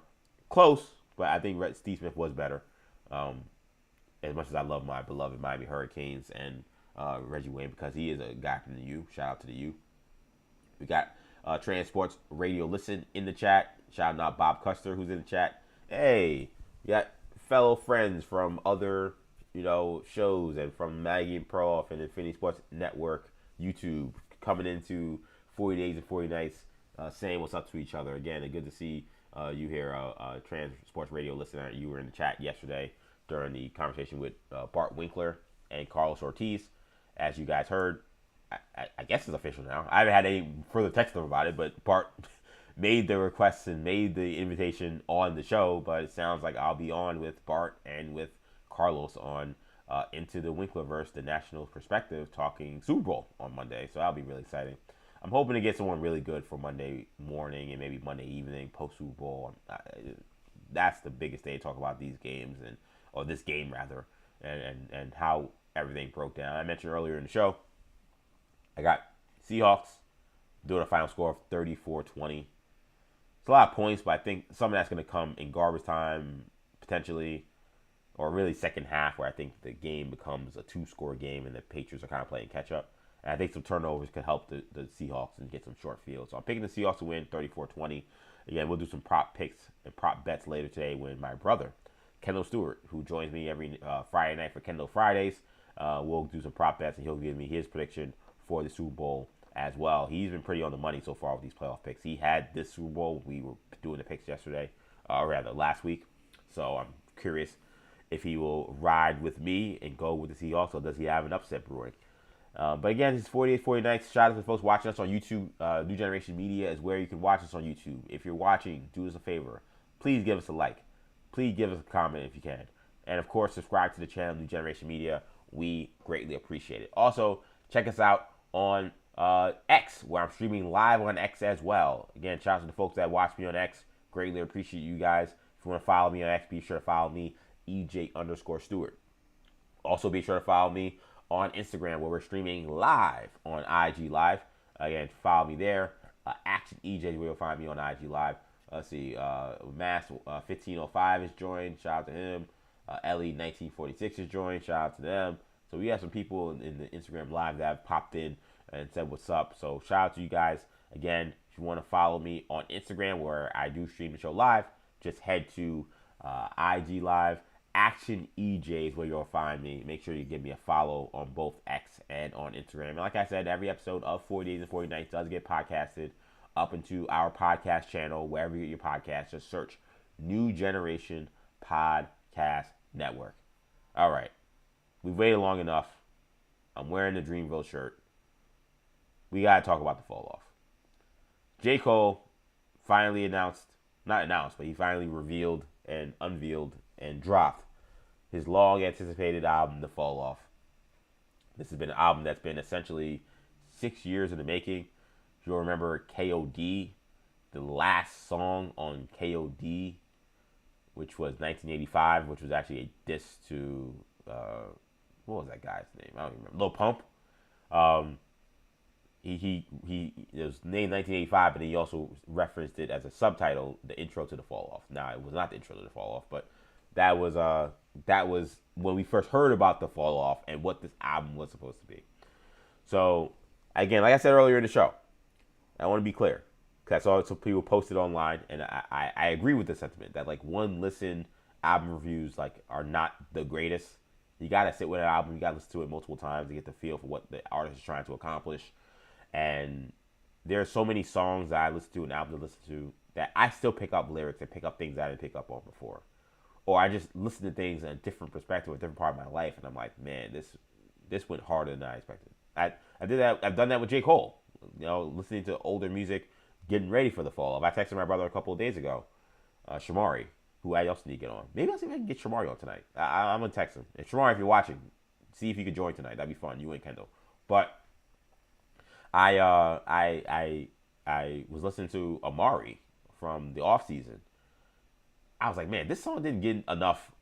This is one of J. Cole's best songs. Like, I don't know why. Like, I don't know why we don't talk about this. First of all, I don't know why we don't talk about the off season. It's also one of his best albums. But I don't know why we don't talk about Amari as being like truly like a top tier J. Cole song. Like it's very kind of like single-ish kind of sound. But I'm like, when it comes to like making that kind of music, I was like, this is one of J. Cole's best efforts at making a single. This is a straight bop. It's just a great song. So I'm not about one listen album reviews, so I want to be clear, but I think it's important that I get my views out there that I have listened to it. I listened to the album full throughout, and then I also have listened to several songs again going back, but I've not listened to the full thing multiple times in a row because it was an hour and 40-minute album. It's a double album. It's 24 songs, so in order to do that, I would have had to have not slept last night since I had to get up early to do this show. Here's what I'll say on the fall off. I did not expect this. This is not at all like what the story that J. Cole had kind of been telling about the crafting of this album and what he had been doing working towards this album. He kind of kept saying that he was doing all of this to sharpen his pen, to put together the tools needed to be the best rapper possible for the fall off. That was, at least that is how he has pitched this. He has talked about this in multiple things. He did an article for the Players Tribune. He's done interviews about it. Like, so, and then we've heard the music he's dropped. Like, Might Delete Later and The Offseason are very rapidy rap type albums. I love that. I love rappity rap, so that fills down my lane. And J. Cole is an all-time lyricist, so that's cool with me. I'm ready for it. And I'm like, wow, if this is the stuff that you don't want to put on the fall off, then what the hell is the fall off going to sound like? Because this is pretty damn good to me. Like, there are songs on the off season and on Might Delete Later that I feel like are some of his best rapping. I'm like, these songs couldn't make the fall off. Mill Child, which is from the Revenge of Dreamers 3, that was supposed to be on the fall off. That couldn't make the fall off. These are some of his best songs. So I expected the fall off to be one thing. This is not a super rapidy rap album. There's a lot of singing. There's kind of like a country song in there. There's some guitar playing, some, I don't want to call it folk music, but there's stuff in there. I'm like, oh, this is not at all the direction I thought this was gonna go. Now he's a rap album and he's a rapper, so there's a lot of rapping in it, and there are your classic awesome J. Cole verses in the in this album. But I think if you were saying, oh, this is going to be a superseded version of what we got from Might Delete Later in the offseason, which is what I expected, that is not this. Which is why I almost paused to really give a review, because I came in, I left so surprised by what I heard that my instinct was, oh, I don't want to say disappointment, because again, I love rapidy rap, I love Cole in that kind of zone, and that's not what I got. So I don't want to judge harshly what him not trying to do what I thought he was going to do. Though to be clear, I kind of feel like he was teasing us that that's where he was going to go. It does make me wonder, is it possible this album changed a lot? I know he said that he was inspired and that made it a double album. He added more songs, right? But I did kind of wonder, wait a minute, did he all that stuff oh, J. Cole can't go and rap about how he's the best rapper? In fact, I said that. I said that sitting right here asking Ray, one of the arguments people had about what happened with the rap battle is J. Cole had spent the last however many years during this time where he's supposed to be warming up, no pun intended, for doing the fall off, rapping I'm the best rapper, I'ma smoke you, there's nothing, nobody can touch me on the mic. That has been his bag that he's been in. And all this, he said, was in preparation for the fall off. And then he has the rap battle thing that happened, and it happened how it went. I don't even want to go into it anymore. We all know how it went. But the conversation out of it was, well, you can't be rapping like that after you bowed out of a rap battle. He's not rapping like that. That's not, he's not going into that bag that he had been in for the last 4 or 5 years for the most part in this. He's a rapper, so there's some braggadocious stuff in there. But for the most part, this is a lot more storytelling. Again, there's some different genres that are getting blended in certain aspects. I think it's probably his most artistic album. And I almost feel this almost feels like J. Cole's attempt, and I do not mean this as disrespect. I don't even know if I want to say this, because I feel like if I say it, it's going to sound disrespectful. But I think one of the disconnects, between Kendrick Lamar fans and J. Cole fans in terms of comparing their music, take Drake out of this for now, is Kendrick, so much of his albums are so much beyond just, let me give you the best 16 verse where I just have the most quotables and most punchlines. That's not what he's trying to do. Kendrick Lamar, he's just more artistic. It's the best way I can describe it. I hate even using that word, but he's more artistic in he's gonna play with his voice. He's gonna sing. He's gonna tell stories. He's gonna tell stories from different perspectives. He's gonna really lay out almost like a movie for you over the course of an entire album, and where that's not really what J. Cole has done. J. Cole is an excellent storyteller, but he's not trying to really, most of the time, except for Your Eyes Only, tell a story in that way. And even when he did For Your Eyes Only, and there are a couple of hit songs him singing, but it's still kind of him rapping, where he's not playing with his voice a lot. He's clearly him. He's not trying to sing. He's not bringing in other genres. This is hip hop. Where Kendrick will be more artistic, where he's gonna do more eclectic things. This felt like J. Cole getting into like Kendrick bag a little bit, where he's no, I'm not gonna just do your typical J. Cole album thing that you expect me to do.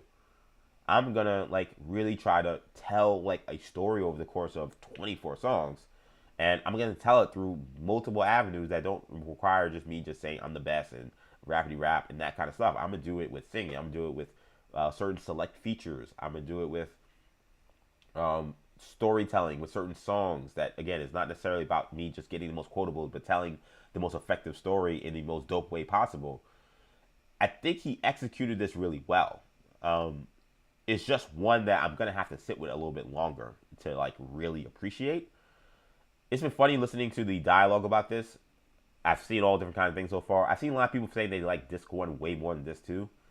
My first listen was I thought Disc 2 was way better than this one. I thought this one started kind of slow. Again, it's one listen. I don't know if that's because it's the first listen and I'm kind of surprised that the album's not going the direction I thought. And then I got a feel for where the album was going, so then I liked it more as it went on. But I also thought that there was, to me, a shift from like Disc 2, where I think is more, it's not, none of it's rappity rap, but I think it is more conventional rap than the first disc was. I also felt like the theme of, he hit the theme. Again, the first disc, rapping from a perspective of like being like 29 years old and having just reached the mountaintop of dropping Forest Hills Drive, and what that means and like how he's maneuvering that compared to what it means to be 39 years old at the mountaintop, but having now dealt with people doubting him, but still feeling comfortable in who he is at this point in his career and his life. He did it pretty well. I also thought 39-year-old Cole was a little more easier to comprehend in terms of the theme than 29-year-old Cole was. So I like this two more. I mean, simply like I just was like, I'll just do likes for the songs I liked in like my Spotify, and for 12 songs on each. For the Spotify side, for the disc 2 side, I mean there's like 6 or 7 songs I hit like on immediately.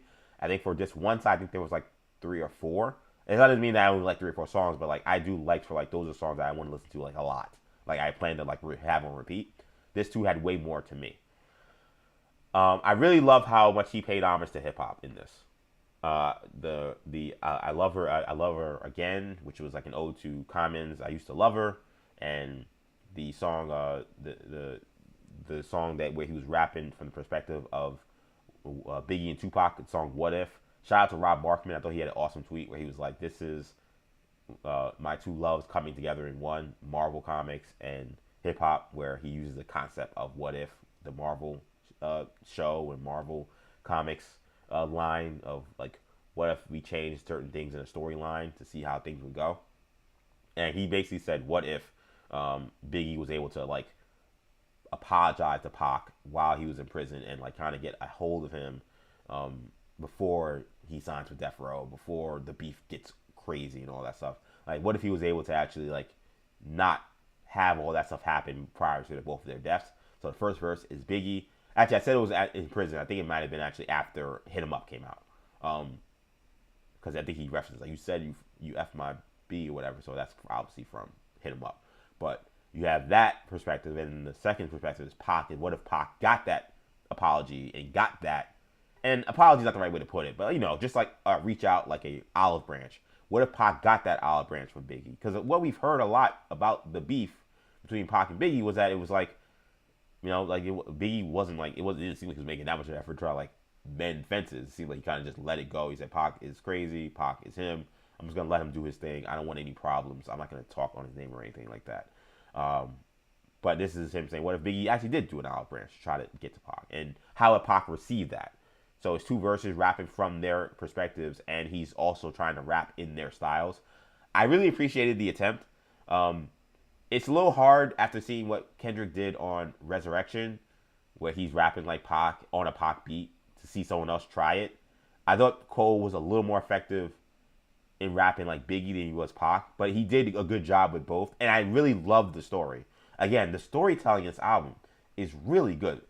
And Cole has said, I remember, you know, I grew up a Cole stan, so I've heard every interview he's ever done pretty much, and I really appreciated. Cole has said a ton about how he feels like he's underrated as a storyteller. He used to say that early in his career, which is why he loves his song Lost Ones and some of the other songs he did. He did For Your Eyes Only, an album that like a lot of people just still don't understand. So I think in some ways he's kind of shied away from maybe getting into the telling a story bag. But I mean, drum and bass, What If, Quick Stop, I Love Her Again, I think Only You was the. I'm trying to remember the song. Some of the song names are hard to remember. I think Only You was the song. No, What If Sorry was the Biggie song. Yeah, there are so many of these songs where he's storytelling, and it's done exceptionally well. The one thing I wish I would have seen more was I wish we would have gotten more features. I know it's kind of odd because Cole is the ironic drop an album went platinum with no features, right? And we do have features. It's not like they're not on there. Features on here twice, which is kind of stunning. He was the last guy I would have heard on this. Thames is on here. We got some ad-libs from West Side Gun.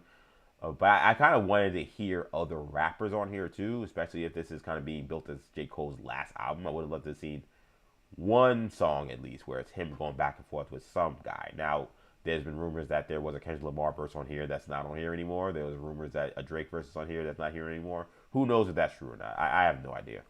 But I would have loved to have heard like Jid.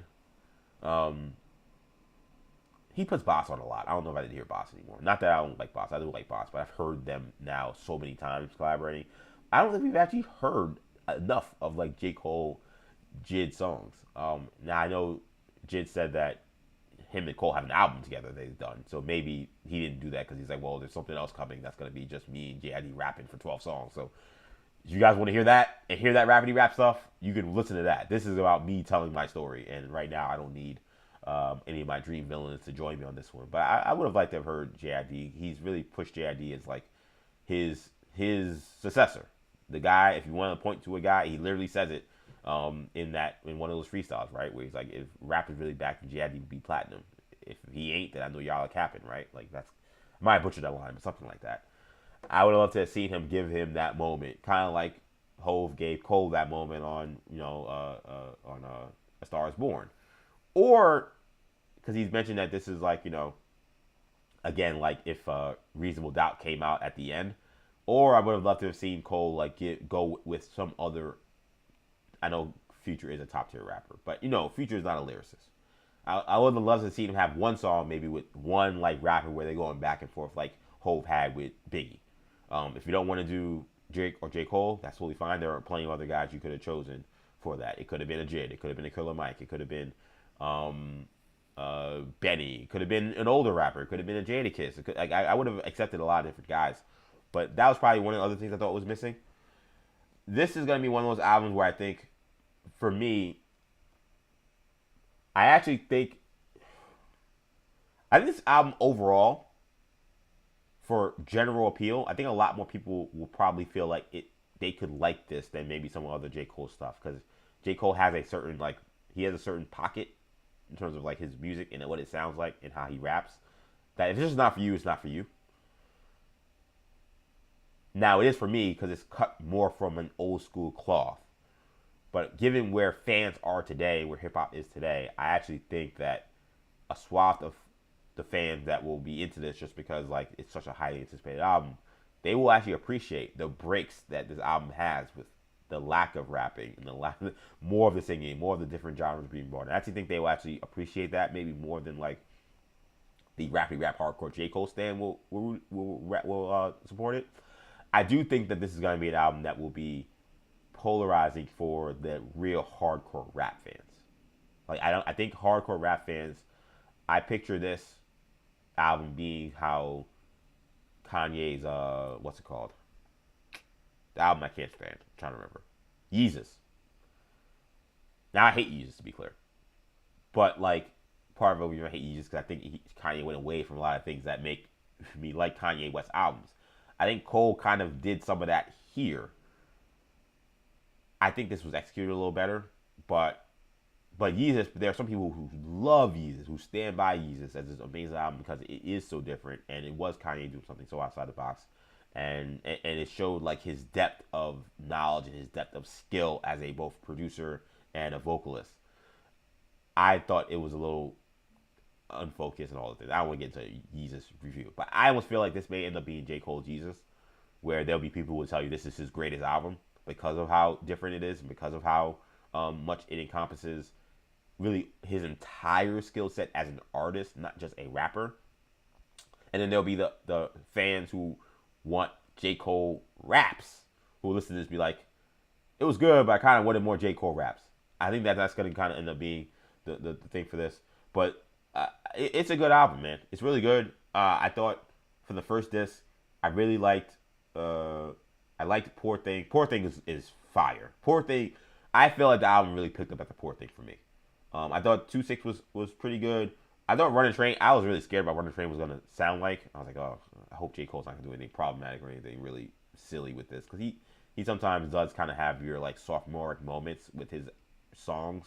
But that song actually ended up being really good actually. But then Poor Thing, I was like, okay, here we go. And it started to pick up, and I thought it got better after that. I had to listen to Bunch Blues a couple of times, Bunch Roll Blues, but that is now also become a favorite. I didn't like it here, but it should. Drum and Bass is fire. I think that might be one of the best songs on this album, in my opinion. I love this. Like, he tells a lot of stories. I think that might be one of his best efforts at storytelling in this one. I thought the 39 intro, the 29 intro, there really isn't much to it. The 39 intro, the first half of it, again, is a lot of singing. It's like, okay, this is not really what I'm here for a J. Cole album. The verses he puts on the end of that are amazing. Again, top tier rapping. The beat is crazy. The switch up is awesome. One of my favorite J. Cole intros of that album is going to be 39 intro. The Fall Off is inevitable. We know how great that song is already. Still plays really well. The Villas, which is a sample of Mobb Deep, also dope. Old Dog I thought was dope. I mentioned I Love Her Again was I knew it was gonna sound like, I knew what to expect, but I was like, is this gonna just sound too much like an? And for maybe folks who grew up and like heard I Used to Love Her by Common the first time, it may not be that big to them. I'm 34 years old, so I was like 2 when that song came out, right? And I'm from New York City, and that was a time when rap was still very regional, so it wasn't like I was listening to a lot of Common growing up. I listened to Common more as I became an adult and became older. So I loved the ode to I Used to Love Her with I Love Her Again. I thought it was phenomenal, and I thought he did an excellent job. And again, What If is great. I will say, man, Quick Stop on the second, that might be one of J. Cole's best songs. It is super simple. It's not even that long, but he's the first rapper I've ever heard who I think like effectively tried to, how do I put this? He's like, okay, you guys know that I'm positioning this as my last album. How do I give you the voice to give thanks to me for what I've done in my career that has helped you in your life? That's a hard thing to do without coming across very egotistical and very self-centered. There's a way to look at that and be like, all right, bro, like really? But he tells a story of him going to a quick stop, like a gas station, and seeing a guy and recognizing him. And again, part of it because of rap and where things go. And there's also just a lot of like gunshots in this album for some reason. I don't know why that's the case. But sometimes there's gunshots just randomly. It's not like, oh, there's a story being told. But I kind of think, oh man, is this going to be like him telling a story of like a celebrity getting killed? That's kind of where I thought it was going. And it kind of like plays you up to that. And then you realize the guy that's talking to him doesn't realize it's J. Cole. And then he realizes it and he's like, oh my God, I'm the biggest fan. And then it's this fan pouring into just how much J. Cole has meant to him in his life and how much he has gotten him through hard times and gotten him through the struggles in his life, listening to his music. And I'll be honest, as a J. Cole fan, it was emotional to listen to. Because if you are talking about this being J. Cole's last album, and you know, we can't rap, I can't rap, J. Cole fans can't rap. We can't rap and say how much J. Cole has meant to us and what he's done for his career. So the fact that Cole was able to say, I will rap a song from your perspective, giving thanks to me as I wrap up my career, and to do it in a way that is not, again, self-serving and not self-centered, and I don't look like a jerk doing it, and to do it accurately. Because like what the fan is telling Cole, I felt. And I was like, I was like a little emotional. I was like, wow, that's a very well done, powerful story. I tweeted, like I didn't tweet about any other song. I said that is one of J. Cole's best songs. And it's not like it's in shout out to Omen. Omen produced a lot of the songs on this. Omen, I think, produced like 4 of my favorite songs. Like I think he produced 5 or 6 songs on this album. Almost all the songs that I've checked off on my Spotify are Omen produced songs. So major shout out to Omen, who is a talented rapper and a underrated producer. I'm glad he got this many production credits on the album, and he was on all my favorite songs basically. So he deserves a major shout out. But yeah, it's the only song I tweeted about. I was like that song was awesome. I was like to do that in a way again. That's a tough thing to do. I'm surprised he even tried to do it because I'm like, man, to tell a story where a fan can show you love and show you how great you are. Like, how do you make that compelling, and how do you not make that look like we're just again like you're glazing yourself? And he did it in a way that didn't make it feel like he was glazing himself. I'll be honest, like he did it, and I would have told you if I thought he didn't. Like I feel like this has been an honest review where I've said like how I felt about the album wasn't what I expected and stuff. The fact that he did that, I was very impressed, very very impressed. We had a comment in the comment section. Trans Sports Radio, listening to this review. Again, I kind of paused the court review, so I don't like doing one listen reviews, and this is a 1+ listen review because I listened to the album once through, and then some of the songs I listened to multiple times.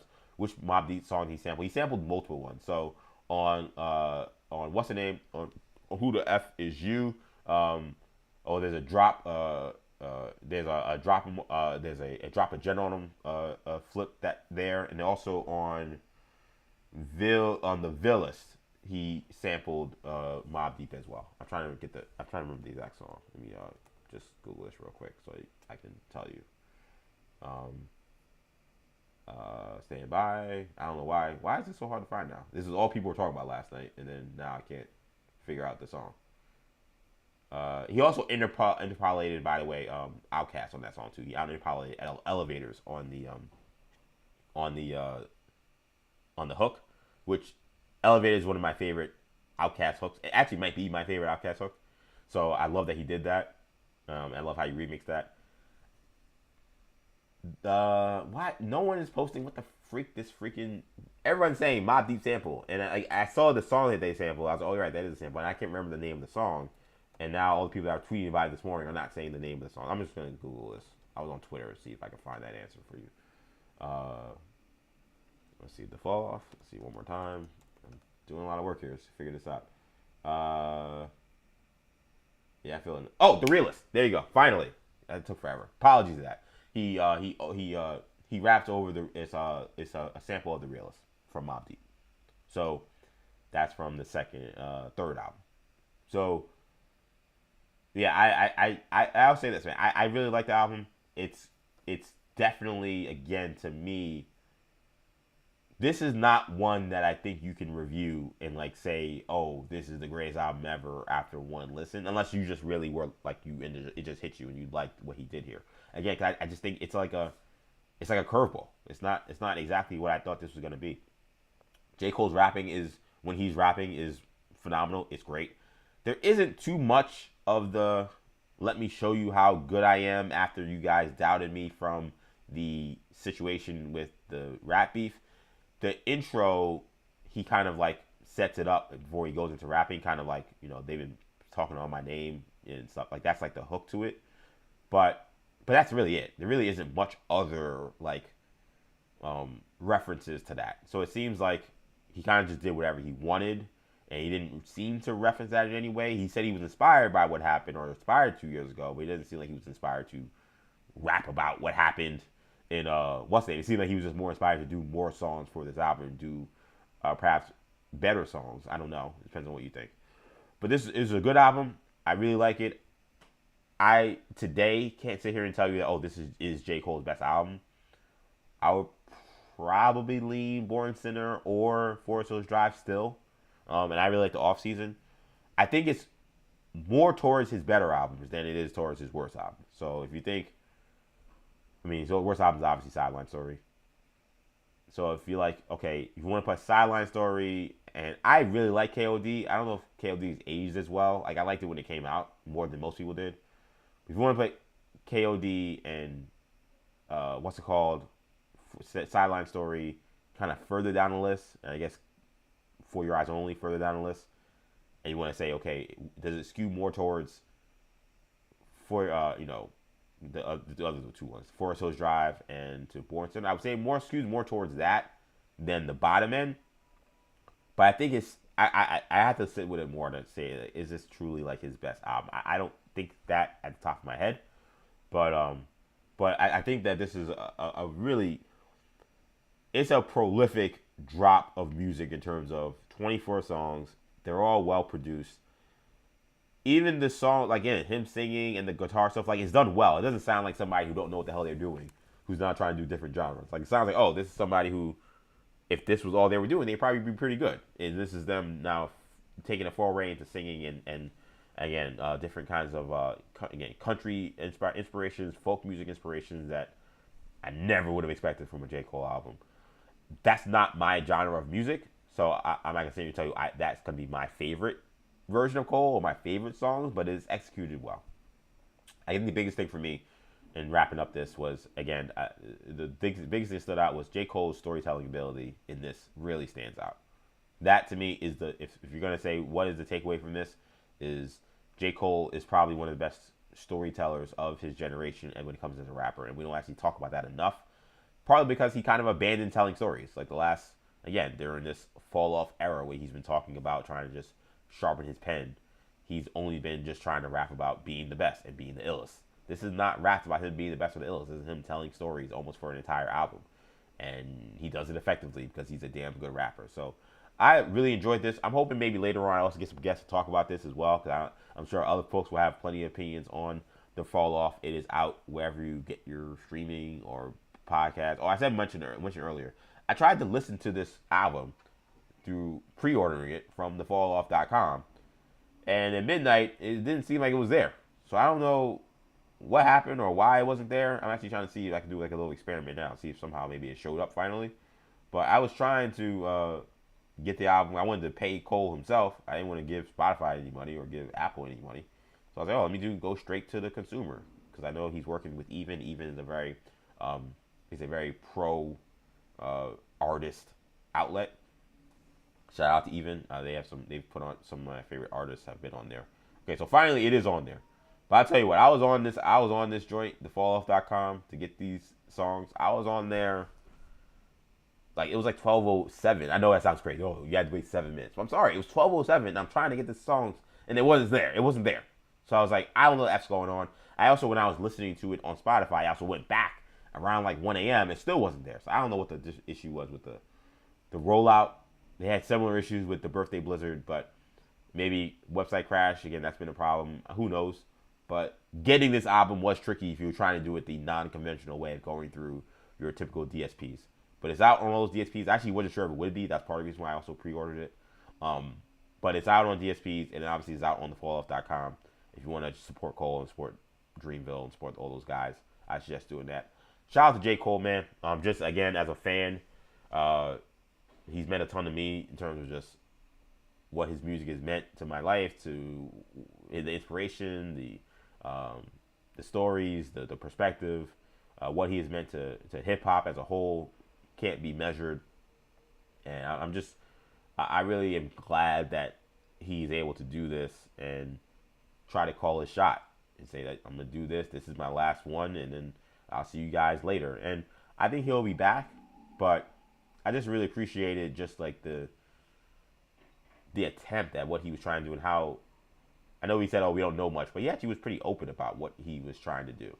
And like, I'm making these other songs and these other albums, getting ready for this finale, and I'm trying to get better for this. And the fact that we got such great music, so many great verses, so much contributions to hip hop through the making and through his preparation for the fall off to even get to this album, it's just a monumental moment, man. So I gotta make sure I give J. Cole the round of applause. He deserves it. Round of applause for J. Cole, man. I feel like I told Andrea, I posted a video on Instagram, and it's on TikTok. I might delete it because I don't know how I feel about it now. But after the Kendrick Lamar rap battle fiasco, I actually took I have multiple J. Cole album covers that were hanging on my walls. I actually took them down because I just felt like I couldn't see them after what happened. And I said, listen, you can get back up there. You gotta get back up there, but I couldn't keep walking around house seeing this, having all these Kendrick Lamar fans telling me he's the best now and J. Cole battle. I couldn't do it. And I was upset. And I was legitimately upset about what happened. I thought that he would have won that battle. I get why he didn't do it, and I'm not going to rehash all that. this is an album that's good enough where I feel like, man, maybe he needs to get back up to the wall.